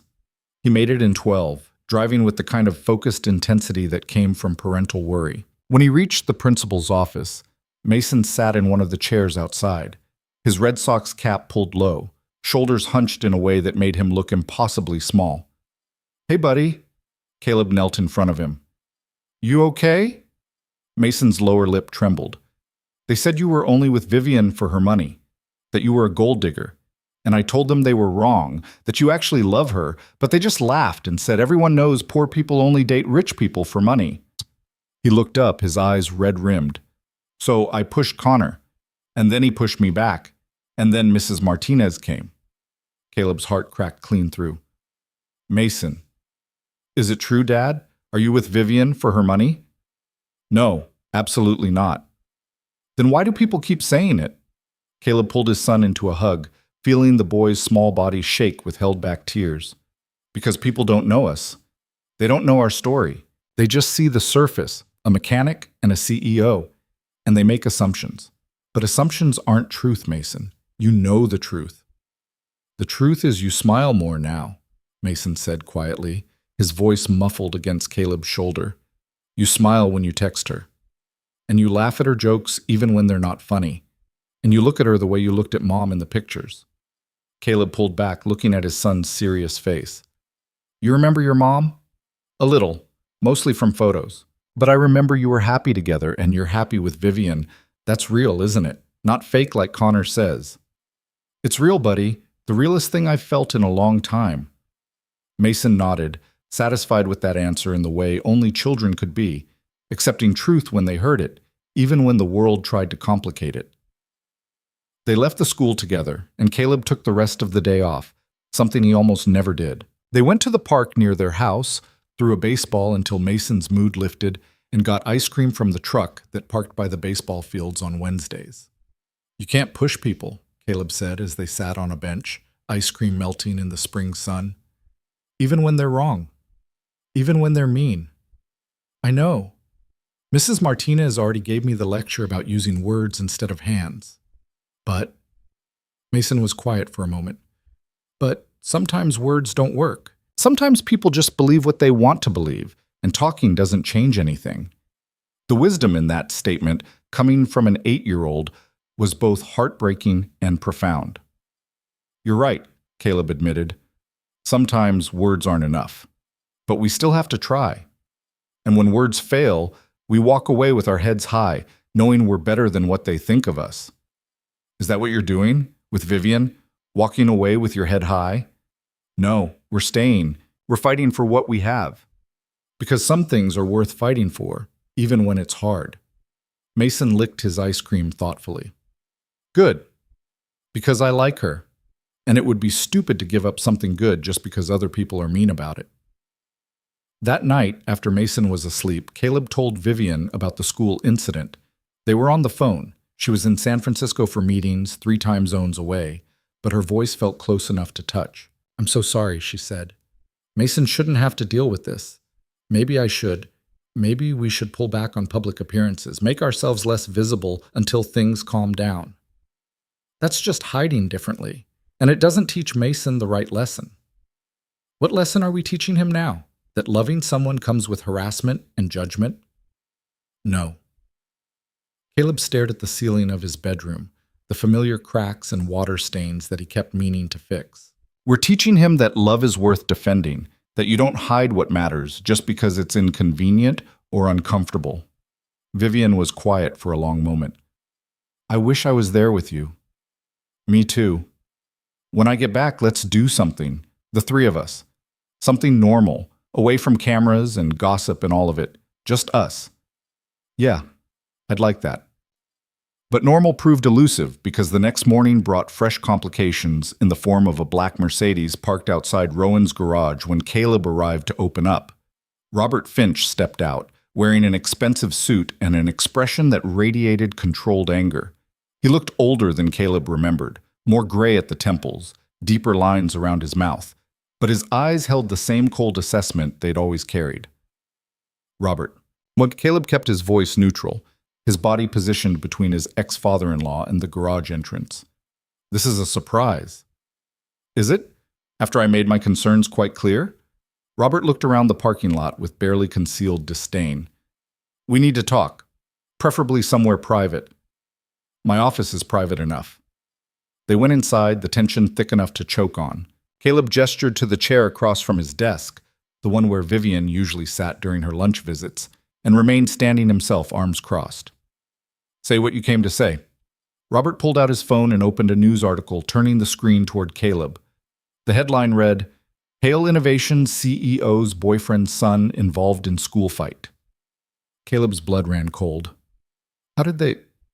That happened yesterday. How is this already news? You're dating one of the most visible women in Boston. Everything you do, everything Mason does becomes news. The fact that you didn't anticipate this shows exactly why I'm concerned about my grandson's well-being. Mason is fine. It was a schoolyard disagreement, nothing more. A disagreement caused by media attention surrounding your relationship. Attention that wouldn't exist if you'd made better choices. Robert set his phone down carefully. I spoke with my lawyers. We have grounds for a custody modification hearing. Unstable home environment due to excessive media exposure, your relationship with a woman whose lifestyle could negatively impact a child's development, evidence that Mason is being bullied because of your choices. You can't seriously... I can and I will. Unless you do what's right for my grandson. What I'm doing is right for Mason. He's happy, healthy, doing well in school. He got into a fistfight because children are mocking him about his father's gold-digging relationship. The accusation hung in the air like poison. Caleb forced himself to stay calm, to not give Robert the reaction he clearly wanted. Mason knows the truth about my relationship. That's what matters. Does he? Or have you convinced yourself of that while he suffers the consequences? Robert leaned forward. I'm not asking you to be alone forever, Caleb. I'm asking you to be realistic. This woman, she's not right for you, not right for Mason. The worlds you come from are too different. Eventually, this relationship will implode, and Mason will be caught in the fallout. Better to end it now, cleanly, before he gets more attached. You don't get to make that decision. I get to protect my grandson. Lauren would want... Don't. Caleb's voice was sharp as broken glass. Don't you dare tell me what Lauren would want. She'd want Mason to be happy. She'd want him to see that love exists beyond loss. She'd want him to have a life that's full and rich and not defined by tragedy. She'd want him to have stability. He has stability. He has a father who shows up every single day, who makes breakfast and checks homework and sits through dinosaur documentaries even though he's seen them 100 times, who works his ass off to keep a roof over his head and food on the table. That's stability, Robert. Not money, not social standing, presence, love, consistency. Robert's expression didn't change. You have 1 week to think about what I've said. 1 week to decide if your pride is worth putting Mason through a custody battle. Because if we go to court, I will win. I have resources you can't match, lawyers you can't afford, and a compelling case that you're prioritizing your own happiness over your son's well-being. He stood, adjusted his suit jacket, and headed for the door. Robert, Caleb's voice stopped him. You're going to lose, not in court maybe. You're right that you have more money, more lawyers, more connections. But you're going to lose Mason, because even if you win custody, even if a judge gives you what you want, he'll never forgive you for it. He's smart enough to know manipulation when he sees it. And one day, when he's old enough to choose for himself, he'll choose me, because I chose him. Every single time, I chose him. Robert's jaw tightened. We'll see. After he left, Caleb called the one person he trusted to navigate legal complexities without judgment. Claire, I need a lawyer, a good one. Family law, custody cases. Oh no, Robert's actually doing this? He's giving me a week to reconsider my choices before filing. Claire swore creatively. Okay, I know someone. Sandra Martinez, she's expensive, but she's brilliant, and she doesn't lose. Let me make some calls. By that evening, Caleb was sitting in Sandra Martinez's office in downtown Boston, explaining his situation to a woman in her 50s who listened with the focused intensity of someone who'd heard every variation of family drama and wasn't impressed by any of it. Here's the reality, Sandra said when he finished. Robert Finch has resources and reputation. He'll paint you as an opportunist who's exposing Mason to an unstable environment. The media attention, the school incident, your financial disparity with Ms. Hale, he'll use all of it. Can he win? Anyone can win if they tell the right story to the right judge. But here's what we do. We document everything, every interaction with Mason, every school event you attend, every moment that proves you're an involved, dedicated parent. We get statements from teachers, neighbors, friends. We show that Mason is thriving, not suffering. And we flip the narrative. You're not a gold digger. You're a single father who happened to fall in love with someone successful and is navigating that with integrity. What about Vivian? Does she need to be involved? Probably. If this goes to trial, they'll want to assess her as a potential parental figure in Mason's life. But that works in our favor. From what you've told me, she's good with him. We use that. Caleb thought about dragging Vivian deeper into this mess, about putting her under the scrutiny of lawyers and judges and court evaluations. This is going to be expensive, isn't it? Very, but there are payment plans, and no payment plans. I'll figure it out. He wasn't going to start this fight by going into debt. Wasn't going to prove Robert's point about needing Vivian's money. When Vivian returned from San Francisco 2 days later, Caleb met her at her penthouse. She opened the door in jeans and a sweater, her hair loose, and immediately knew something was wrong. What happened? He told her everything. Robert's visit, the lawyer consultation, the week-long ultimatum that was already half expired. Vivian listened without interrupting, her expression growing progressively darker. When he finished, she was quiet for a long moment. I'll pay for the lawyer, she said finally. No. Caleb, this is happening because of me, because you're with me. I'm not going to let you go into debt fighting a battle that exists because of our relationship. If you pay, Robert wins. It proves his point that I'm using you for resources. Who cares what Robert thinks? The judge cares. Perception matters in custody cases. I can't show up to court with a billionaire funding my defense and expect anyone to believe this isn't about money. Vivian's frustration was palpable. So what, you just struggle to afford representation because of some principled stance that could cost you your son? I'll figure it out. I can take a loan against the garage, pick up extra work. That's insane. That's reality. Caleb stepped closer, taking her hands. I know you want to help. I know you have the means to make this easier. But this is my fight. I need to win it on my own terms. You're not on your own. That's the whole point of being in this together. But being together doesn't mean you fix everything for me. It means you stand beside me while I fix it myself.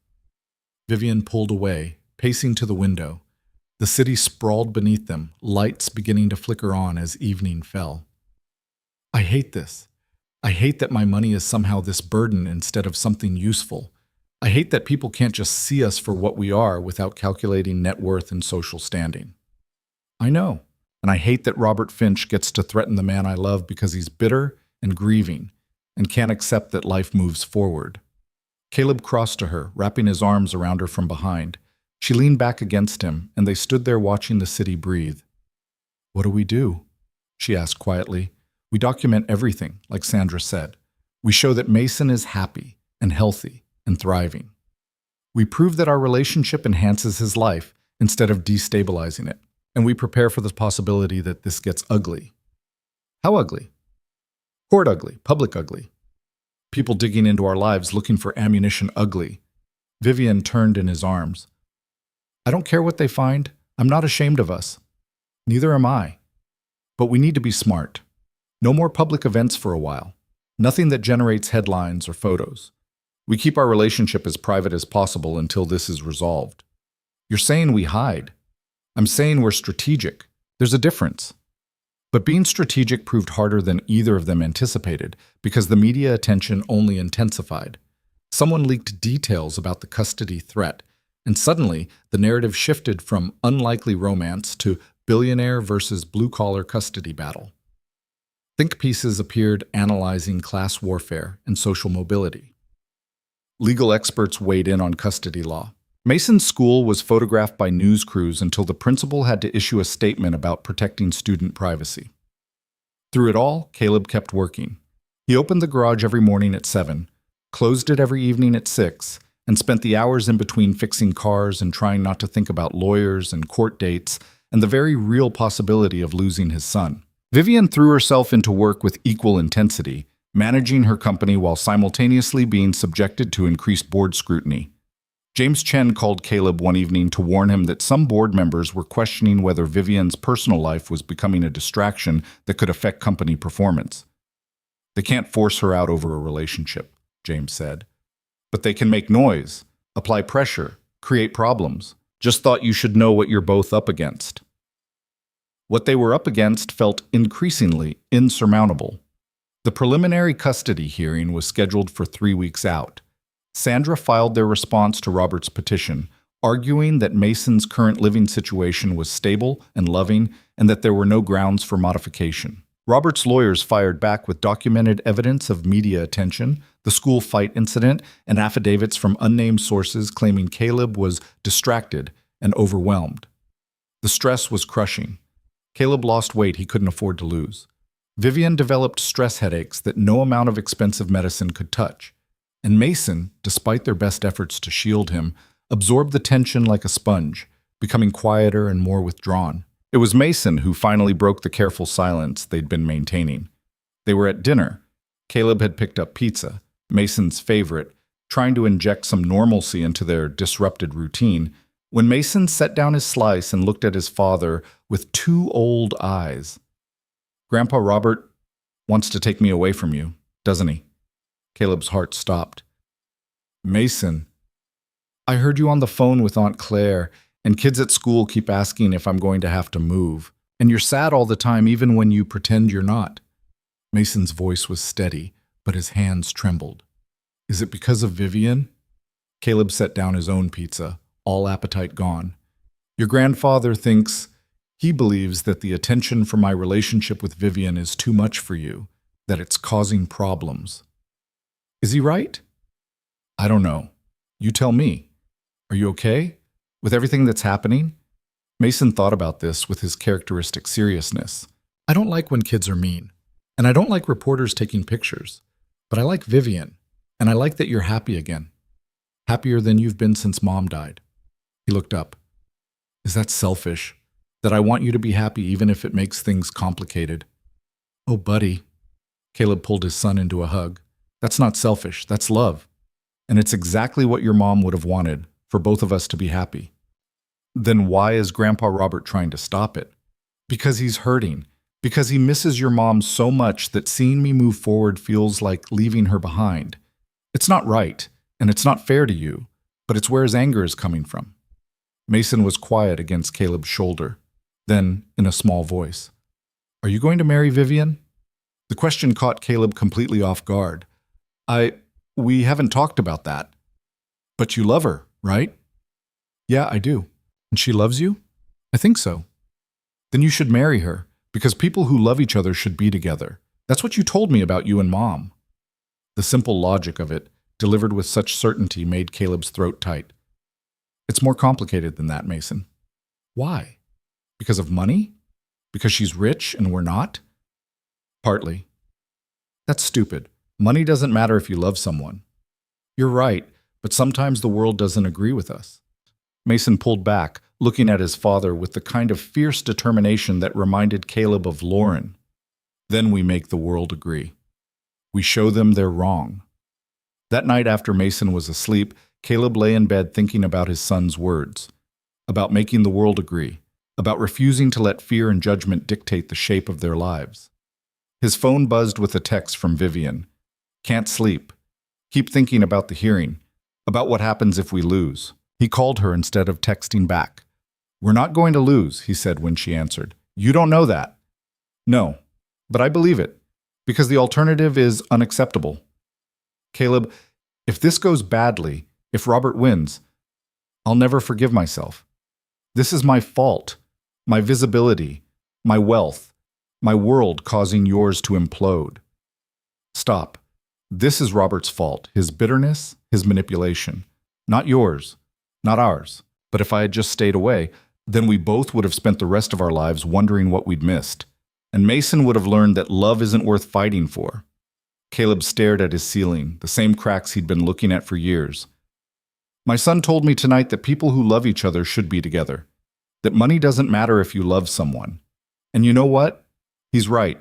An 8-year-old has more clarity about this than any adult in this entire mess. Vivian's laugh was watery, almost a sob. He's a smart kid. He gets that from his mom and his dad. They talked until nearly 2 a.m. about everything and nothing, about fears and hopes, and the 1,000 small moments that had brought them to this point. When they finally hung up, Caleb felt steadier than he had in days. The week before the hearing, something shifted. Caleb was at the garage when Marcus approached him, looking uncomfortable. Boss, there's someone here to see you. Says it's important. The someone turned out to be Margaret Whitmore, the woman from the charity gala, the one who'd looked at Caleb like he was a curiosity. She stood in his garage office looking completely out of place in designer heels and a suit that probably cost more than his monthly overhead. Mr. Rowan, I hope I'm not interrupting. Can I help you with something, Mrs. Whitmore? Actually, I'm here to help you. May I sit? Caleb gestured to the chair, wary and confused. Margaret sat with perfect posture, her expensive bag in her lap. I'm going to be direct because I suspect you appreciate directness. I've been following your situation with Robert Finch, the custody matter. How do you know about that? Boston's elite is a small community, Mr. Rowan. Word travels, especially when it involves someone as prominent as Vivian. And I'm on the board of 3 organizations with Robert. I know exactly the kind of man he is. Then you know he has the resources to crush me in court. Resources, yes, but not righteousness. And I didn't build a foundation on 3 hospital boards by backing the wrong horse. She opened her bag and pulled out a folder. These are affidavits from several people willing to testify on your behalf. Teachers who've observed your involvement in Mason's education.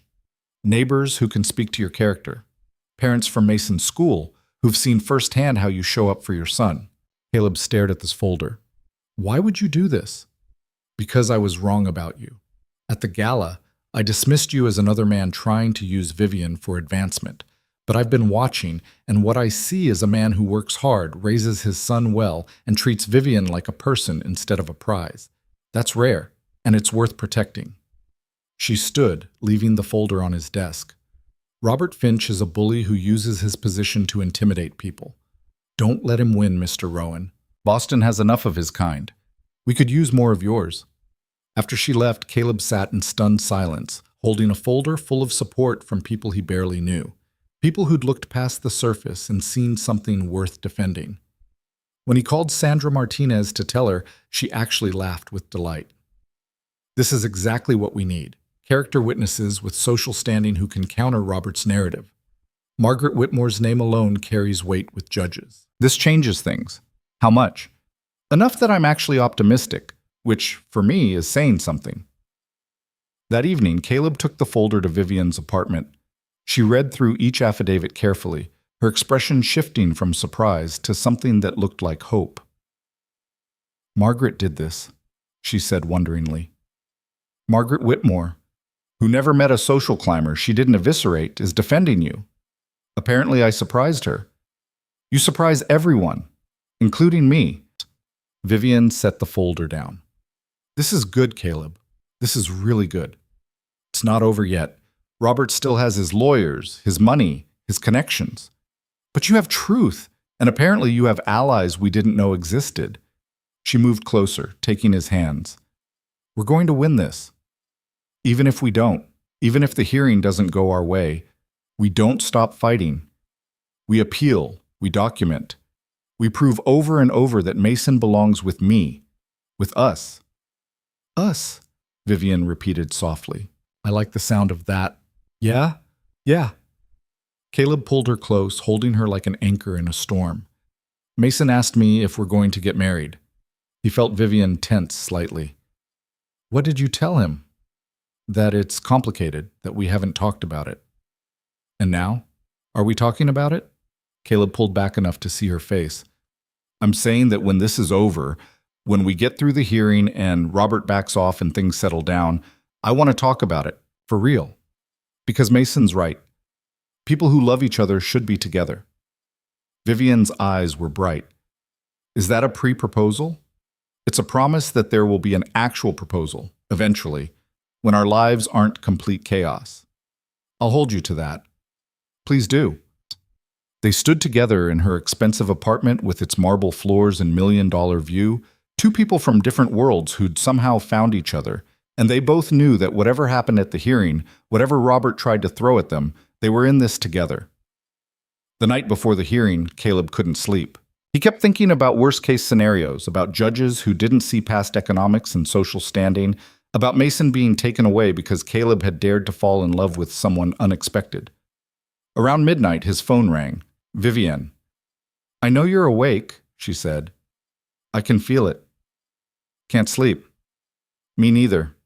Want company? Always. She showed up 20 minutes later in sweatpants and one of his old garage shirts she'd stolen weeks ago, carrying coffee and the kind of chocolate donuts Mason loved.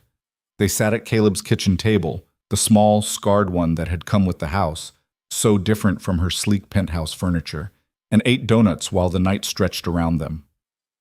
Tomorrow, Vivian said quietly, whatever happens, I need you to know something. What? Loving you, loving both of you, is the best decision I've ever made. Better than any business deal, any success, any achievement. You made me remember what it feels like to be human instead of just a function of my company. And no matter what a judge says, that doesn't change. Caleb reached across the table and took her hand. I love you. And when we get through this, I'm going to spend every day proving it. You already do. Every time you show up, every time you choose us, even when it's hard.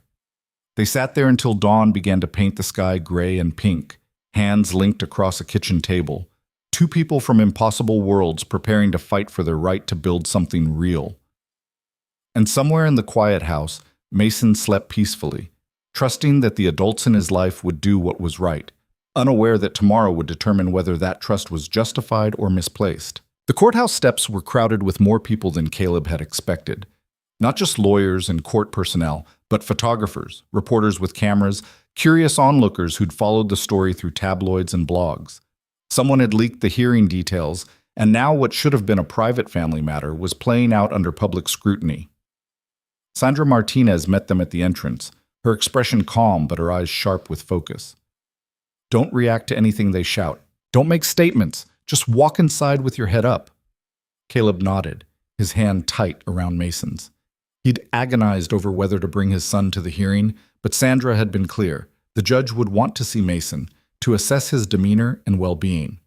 So here they were, an 8-year-old in his Sunday best, walking into a courthouse because his grandfather had decided that love was less important than social standing. Vivienne stood beside them, wearing a navy suit that struck the perfect balance between professional and understated. She'd wanted to stay away, worried her presence would inflame things, but Caleb had insisted. They were in this together, he'd said. No more hiding. Mr. Rowan, a reporter pushed forward. How do you respond to allegations that you're using Ms. Hale for financial gain? Mr. Rowan, is it true Mason's been bullied because of your relationship? Ms. Hale, do you believe your wealth makes you a target for opportunists? Caleb kept walking, but he felt Mason's hand squeeze tighter. He looked down to find his son's face set in determined lines, a mirror of his own expression. They're loud, Mason said quietly. They don't matter, Caleb replied. Inside, the courthouse was cooler, quieter, the chaos muted by thick walls and institutional authority. They were directed to a conference room where Sandra began reviewing last-minute strategy, but Caleb was barely listening. His entire focus was on the door, waiting for Robert Finch to appear with his expensive lawyers and his righteous certainty that he knew what was best for everyone. Robert arrived 10 minutes later with 2 attorneys who looked like they billed by the millisecond. He didn't acknowledge Caleb or Mason, just took his seat with the careful precision of a man who believed he'd already won. The hearing itself was in Judge Catherine Brennan's chambers, rather than an open courtroom, a small mercy that kept the proceedings semi-private. Judge Brennan was a woman in her early 60s with steel-gray hair and the kind of face that gave away nothing. She reviewed the files in front of her with methodical care while everyone waited in tense silence. "All right," she said finally, looking up. "Mr. Finch, your petition claims that Mason Rowan is being subjected to an unstable environment due to media attention surrounding his father's relationship. You're requesting a modification of custody based on these concerns. Is that accurate?" Robert's lead attorney stood. "Yes, Your Honor. We believe Mason's well-being is being compromised by his father's choices." "And Mr. Rowan, you're contesting this petition?" Sandra stood. "Absolutely, Your Honor. Mason is thriving in his current environment. The alleged instability is manufactured drama, not reality." Judge Brennan nodded. "I've reviewed the preliminary filings. Let's start with the media attention issue. Mr. Finch's team has documented several incidents. Mr. Rowan, would you like to respond?" What followed was 2 hours of careful legal maneuvering. Robert's lawyers presented their case with surgical precision. The news articles, the school fight, photographs of reporters outside the garage, documented social media commentary about the relationship. They painted a picture of a child caught in a media circus, a father too distracted by romance to notice his son's suffering, a billionaire's world swallowing a working-class family whole. Sandra countered with the affidavits Margaret Whitmore had provided. Teachers testified to Mason's academic performance and social adjustment. Neighbors spoke to Caleb's dedication as a parent. The principal from Mason's school provided context for the fight, making clear that Mason had been defending himself and his father against bullies, not instigating violence. "The media attention is real," Sandra acknowledged, "but it's also temporary and manageable. More importantly, it doesn't reflect the reality of Mason's daily life, which is stable, loving, and enriched by his father's relationship with Ms. Hale." Robert's attorney pounced. "Enriched? How exactly does exposure to extreme wealth and privilege enrich this child's life? He's being raised in 2 completely different worlds with completely different values. That's not enrichment, that's confusion." "Your Honor, if I may," Vivienne's voice cut through the argument, clear and controlled. Everyone turned to look at her. "May I speak?" Judge Brennan studied her for a moment. "This is highly irregular, Ms. Hale. You're not a party to this case." "I understand, but I'm the reason we're here, and I think I have relevant information about Mason's well-being." The judge considered this. "All right, but keep it brief." Vivienne stood, and Caleb saw her hands tremble slightly before she clasped them together. "I grew up with the kind of wealth and privilege Mr. Finch's attorney just referenced. I had everything money could buy. The best schools, the finest opportunities, every material advantage. But I didn't have what Mason has. I didn't have a parent who showed up to every school event, who knew my friends' names, who sat with me through nightmares and bad days. My father built an empire, but he didn't build a relationship with me." She looked at Caleb, and the emotion in her eyes was raw and unguarded. "Caleb Rowan is the best parent I've ever witnessed. He works 60-hour weeks and still makes time for dinosaur documentaries and homework help, and teaching his son how to throw a curveball. He's raising Mason to be kind, thoughtful, and grounded, everything my privileged upbringing failed to teach me. If Mason is being enriched by our relationship, it's not because of my money. It's because I'm learning from Caleb what it means to prioritize people over profit, love over legacy." The silence that followed was profound. Robert's attorney recovered first. "That's a touching speech, Ms. Hale, but it doesn't address the core issue. Mason is being bullied because of media attention generated by your relationship. That's a fact." "Children are bullied for 1,000 reasons," Sandra interjected. "Glasses, height, interests, family structure. We don't fundamentally alter custody arrangements because some kids are cruel. We teach resilience and provide support." Judge Brennan held up a hand. "I'd like to hear from Mason." Every adult in the room went still. "Your Honor," Robert's attorney said carefully, "Mason is 8 years old. Putting him in the middle of this, I'm not putting him in the middle. I'm giving him a voice, which, if I'm going to make decisions about his best interests, seems rather important." The judge looked at Mason, her expression softening slightly. "Mason, would you be willing to talk to me, just you and me, in my private office?" Mason looked at Caleb, who nodded encouragement even as his heart hammered against his ribs. This could go either way. An 8-year-old was unpredictable under pressure, and judges put enormous weight on children's preferences. "Okay," Mason said quietly. He followed Judge Brennan into her private office, and the door closed behind them. The waiting that followed was excruciating. Caleb watched the clock tick through 15 minutes, then 20, then 25. What could they possibly be discussing for that long? Vivian reached over and took his hand under the table, her fingers cool against his palm. He held on like she was the only thing keeping him anchored. When the door finally opened, Mason emerged looking thoughtful but not upset. Judge Brennan's expression remained carefully neutral as she returned to her seat. "All right," she said, making notes in her file. "I'm going to take a short recess to review everything presented today. We'll reconvene in 30 minutes for my decision." The next 30 minutes crawled by with agonizing slowness. They waited in the conference room, nobody speaking, the tension thick enough to choke on. Mason sat close to Caleb, playing a quiet game on his phone, seemingly unbothered by the proceedings that would determine his future. Finally, they were called back. Judge Brennan had that particular look of someone who'd made a difficult decision and was prepared to defend it. She looked at each person in turn before speaking. "I've considered all the evidence and testimony presented today. I've reviewed the documentation of media attention, the school incident, the affidavits both supporting and questioning Mr. Rowan's parenting, and I've spoken with Mason about his experiences and preferences." Caleb stopped breathing. "Mr. Finch, I understand your concerns. I understand that you're motivated by love for your grandson and grief for your daughter. But love doesn't give us the right to control other people's lives, even when we believe we know what's best for them." Robert's jaw tightened, but he said nothing. "The evidence shows that Mason is well-adjusted, academically successful, and emotionally supported. Yes, there has been media attention. Yes, there was a school altercation. But neither of these things constitutes the kind of harmful environment that would warrant removing a child from a loving parent. In fact, the overwhelming evidence suggests that Caleb Rowan is an exemplary father who has successfully raised his son through tragedy and hardship." Judge Brennan looked at Vivian. "Ms. Hale, your relationship with Mr. Rowan is your business and his. It's not the court's role to judge who people choose to love based on economic disparity. What matters is whether that relationship harms the child. And I see no evidence of harm. To the contrary, Mason spoke very highly of you. He described you as someone who listens to him, who treats him with respect, and who makes his father happy." She turned back to Robert. "Mr. Finch, your petition for custody modification is denied.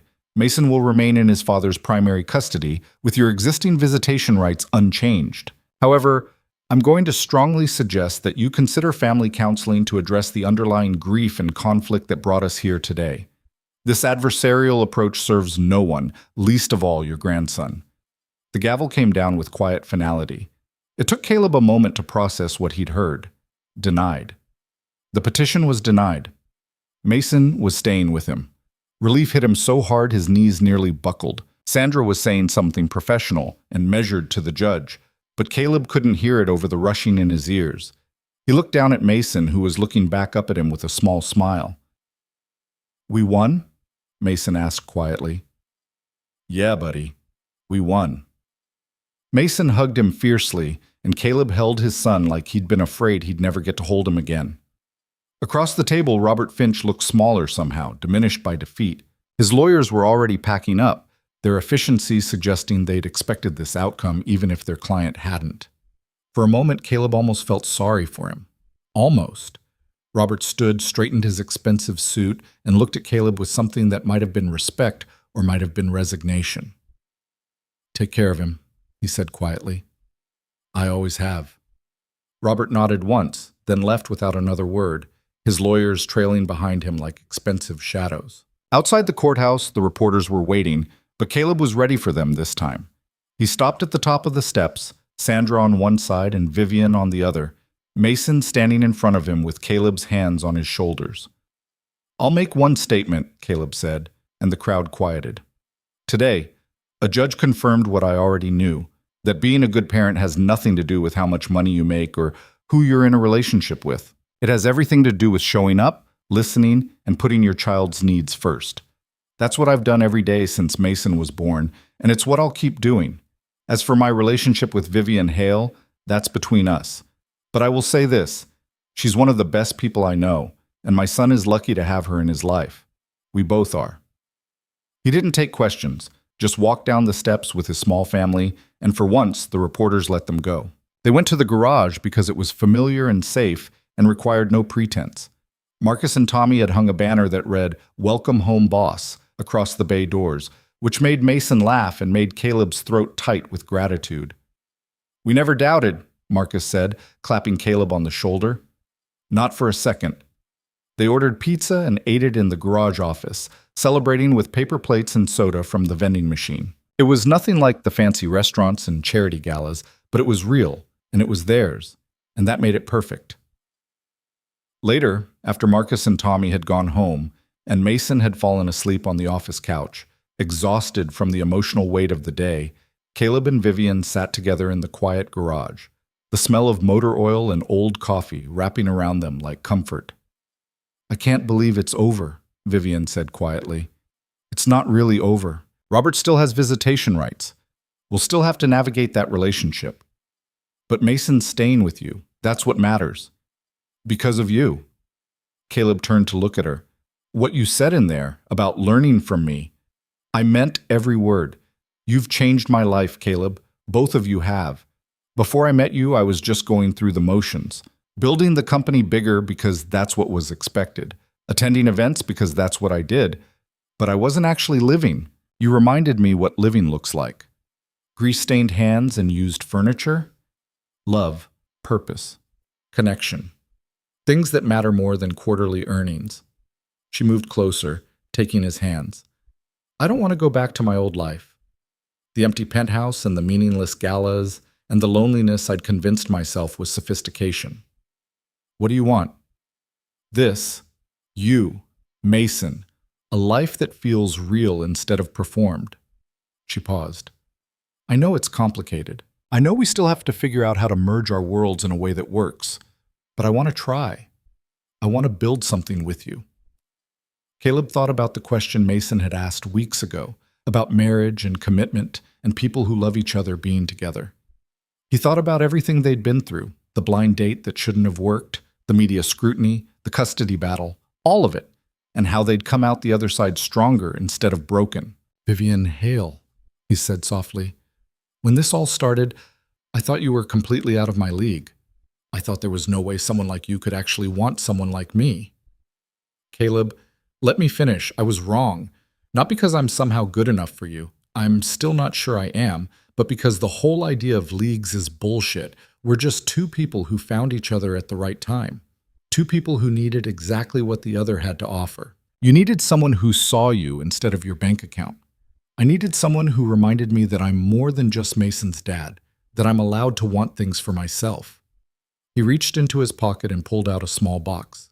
Vivian's eyes went wide. "This isn't expensive," Caleb said, opening the box to reveal a simple silver band with a small diamond. "I bought it 3 weeks ago, before the hearing, before I knew if we'd even survive this. I bought it because I knew, regardless of what happened, that I wanted to spend my life with you. Not because you're rich or successful or any of that external stuff, because you make me laugh, because you listen to 8-year-old dinosaur lectures like they're TED Talks, because you fit into my garage and my life like you were always meant to be there." "Caleb," Vivian whispered, her eyes bright with tears, "I'm not asking you to give up your life or your company or your penthouse. I'm asking you to share it with us, to build something new that's part your world and part mine and entirely ours. So," he took a breath. "Vivian Hale, will you marry me?" For a moment, she just stared at him, tears streaming down her face. Then she laughed, bright and joyful, and threw her arms around his neck. "Yes, yes, absolutely yes." He slipped the ring on her finger and it looked perfect there, simple and unpretentious and real. They kissed in the quiet garage while Mason slept peacefully on the couch, and it felt like every good thing Caleb had ever done had led to this moment. When they finally pulled apart, Vivian was looking at the ring with wonder. "It's beautiful. It's from a pawn shop in Dorchester. It's perfect." She looked up at him. "But you know this is going to make the news, right? Billionaire CEO engaged to mechanic. The headlines practically write themselves." "Let them write whatever they want. We know the truth." "What's the truth?" "That this is the realest thing either of us has ever had. And that's worth more than any headline."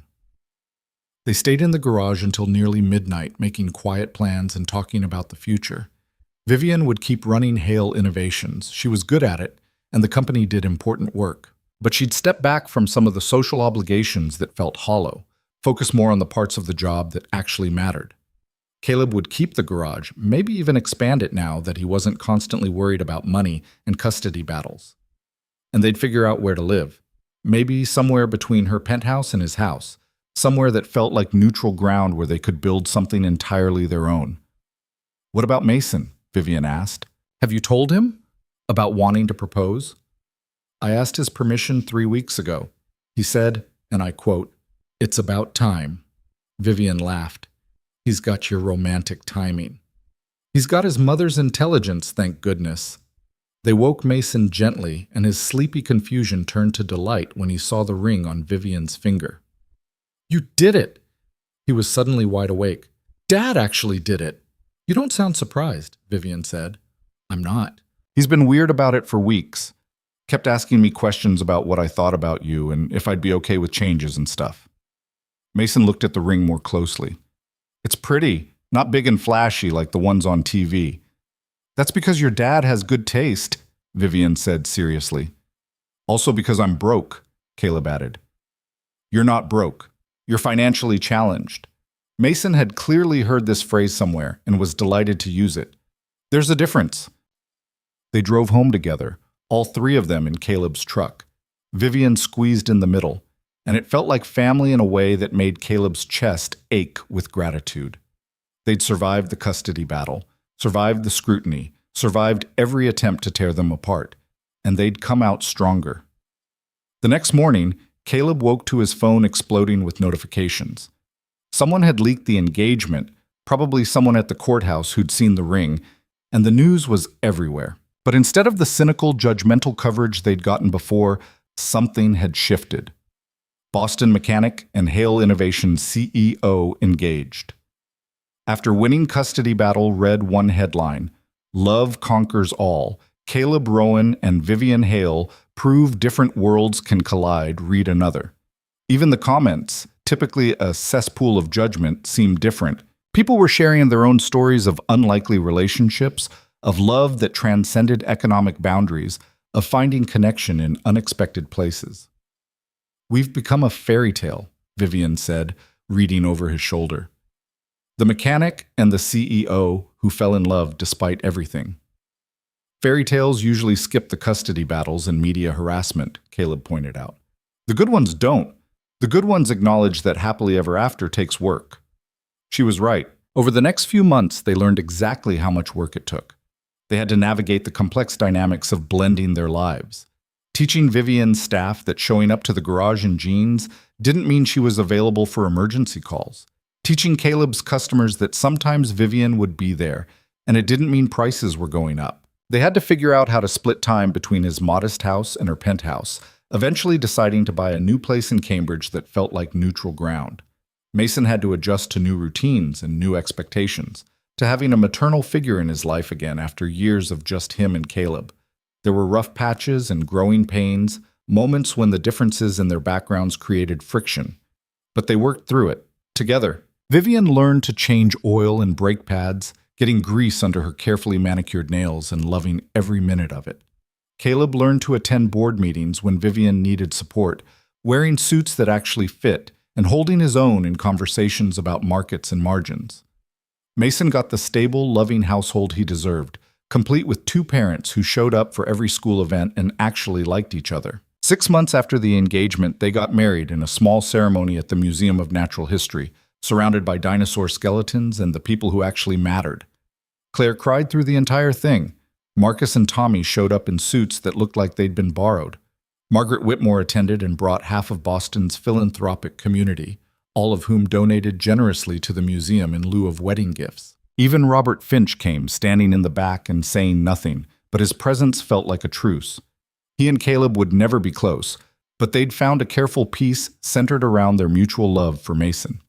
Mason himself served as ring bearer, taking his duties so seriously that he practiced walking down the aisle for 3 days beforehand. When the officiant asked if anyone objected to the union, Mason piped up with, "I object to how long this took," which made everyone laugh and broke the formal tension perfectly. Caleb watched Vivian walk toward him in a simple white dress, her hair loose and her smile radiant, and thought about the blind date he'd almost skipped. The jacket mix-up that had led to everything. The 1,000 small moments of choice and chance that had brought them here. "You're thinking too much," Vivian whispered when she reached him. "I'm thinking that I'm the luckiest man alive. Now you're thinking exactly right." They said their vows in front of a Tyrannosaurus Rex, promised to love each other through complications and conflicts and every collision of their different worlds. When they kissed, sealing promises that felt both terrifying and inevitable, Mason cheered louder than anyone. The reception was at the garage. Marcus had cleaned it until it gleamed, decorated it with string lights and flowers that looked absurdly elegant against the industrial backdrop. They served food from local restaurants Caleb had frequented for years. The Italian place where he and Vivian had gone on their second date, the taco truck that parked near the garage every Thursday, the bakery that made Mason's birthday cakes. It was imperfect and unconventional and absolutely perfect. Vivian's board members mixed awkwardly with Caleb's mechanics at first, but by the third drink, everyone was swapping stories and laughing at the improbability of it all. Margaret Whitmore cornered Caleb at one point, champagne in hand, and told him he'd done something remarkable. "What's that?" he asked. "You reminded us that success isn't measured in dollars or deals. It's measured in showing up, in fighting for what matters, in building something real instead of something impressive." She raised her glass. "To real things." "To real things," Caleb echoed. Later, when the party had wound down and most guests had left, Caleb found Vivian sitting on the hood of his truck, her wedding dress hiked up to keep it off the ground, watching the last of the sunset paint the sky pink and orange. He climbed up beside her, and they sat in comfortable silence, her head on his shoulder, his arm around her waist. "We did it," she said softly. "We did. I think we'll make it, long term. I think we've already survived the hard part. Everything else is just details." Marriage to a billionaire CEO is a detail? When you put it like that, it sounds intimidating. But really, I'm just married to Vivian, the woman who eats cold pizza for breakfast and knows more about velociraptors than any adult should and makes me laugh even when I'm stressed. The billionaire CEO part is just her day job. Vivian smiled. And I'm just married to Caleb, the best father I've ever seen, who happens to work magic with engine blocks and makes a mean grilled cheese. The garage owner part is just what he does between important moments. Important moments like this? Exactly like this. Mason appeared in the garage doorway, still wearing his ring bearer suit but with his tie askew and his shoes kicked off. Are you guys being mushy? Because I have limits on how much mushy I can watch. Come here, kiddo, Caleb called. Mason scrambled up onto the truck hood, squeezing between them. The three of them sat there as the evening deepened, watching stars begin to emerge above the Boston skyline. And Caleb thought about how far they'd come from that disastrous blind date, how a missed jacket had led to everything, how choosing to fight instead of flee had made all the difference, how love, real, complicated, imperfect love, had proven stronger than every obstacle thrown at it. Dad, Mason said after a while. Yeah? This was a good day. Yeah, buddy, it really was. Can we have pancakes tomorrow for celebration breakfast? I think we can manage that. Vivian laughed, the sound bright in the gathering darkness. Pancakes at the penthouse or pancakes at the house? Pancakes at home, Mason said decisively, and nobody asked which home he meant because it didn't matter anymore. Home was wherever the three of them were together. They sat on the truck hood until the temperature dropped and Mason started to shiver, then went inside the garage one last time, turning off lights and locking doors, leaving behind the space where Caleb had built his life and his business, and unexpectedly found his family. In the months and years that followed, their story became something of a Boston legend. The mechanic and the CEO who defied every expectation and made it work anyway. People wrote articles analyzing their relationship, using them as examples in discussions about class and love and the changing nature of success. But Caleb and Vivian barely noticed. They were too busy living the life they'd built, messy and complicated and beautiful in its imperfection. Vivian streamlined Hale Innovations operations and started a foundation focused on supporting small businesses in underserved communities. Caleb expanded the garage, bringing on apprentices and creating jobs, teaching young people the same skills that had saved him. Mason grew up watching two people from impossible worlds create something entirely their own, learning that love wasn't about sameness or easy compatibility. It was about showing up, fighting through difficulties, and choosing each other every single day even when it would be easier not to.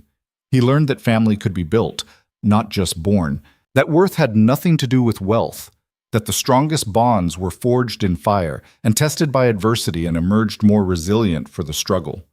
Years later, when Mason was applying to colleges and writing essays about the moments that shaped him, he would write about the custody hearing, about watching his father stand up to powerful forces and refuse to be intimidated, about seeing Vivian speak truth to a courtroom full of people who'd underestimated her, about learning that real strength came from vulnerability, from admitting you needed help, from fighting for love even when the odds seemed impossible.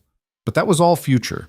In the present, on their wedding night, Caleb and Vivian stood in their new home, the one they'd chosen together, the one that was neither his world nor hers, but something entirely new, and made the same promise they'd make every day for the rest of their lives. To show up, to fight, to choose each other and the family they were building with intention and love and stubborn determination. No regrets? Vivian asked, her wedding dress hanging in the closet, wearing one of his old t-shirts instead. Not a single one, Caleb replied, pulling her close. You? Only that we didn't do this sooner. We did it at exactly the right time, when we were ready, when we'd fought for it and earned it. She kissed him, soft and sweet and full of promise. I love you, Caleb Rowan. I love you too, Vivian Rowan. He grinned at the name, still getting used to it.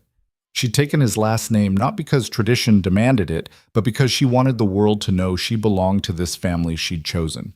And I'm going to spend the rest of my life proving it. You already do. Every single day you already do. But somewhere down the hall, Mason was already asleep, dreaming of dinosaurs and baseball and the secure knowledge that he was loved by two parents who'd fought for the right to be his family. And in a small garage in Dorchester, the lights were off, but the sign still glowed faintly.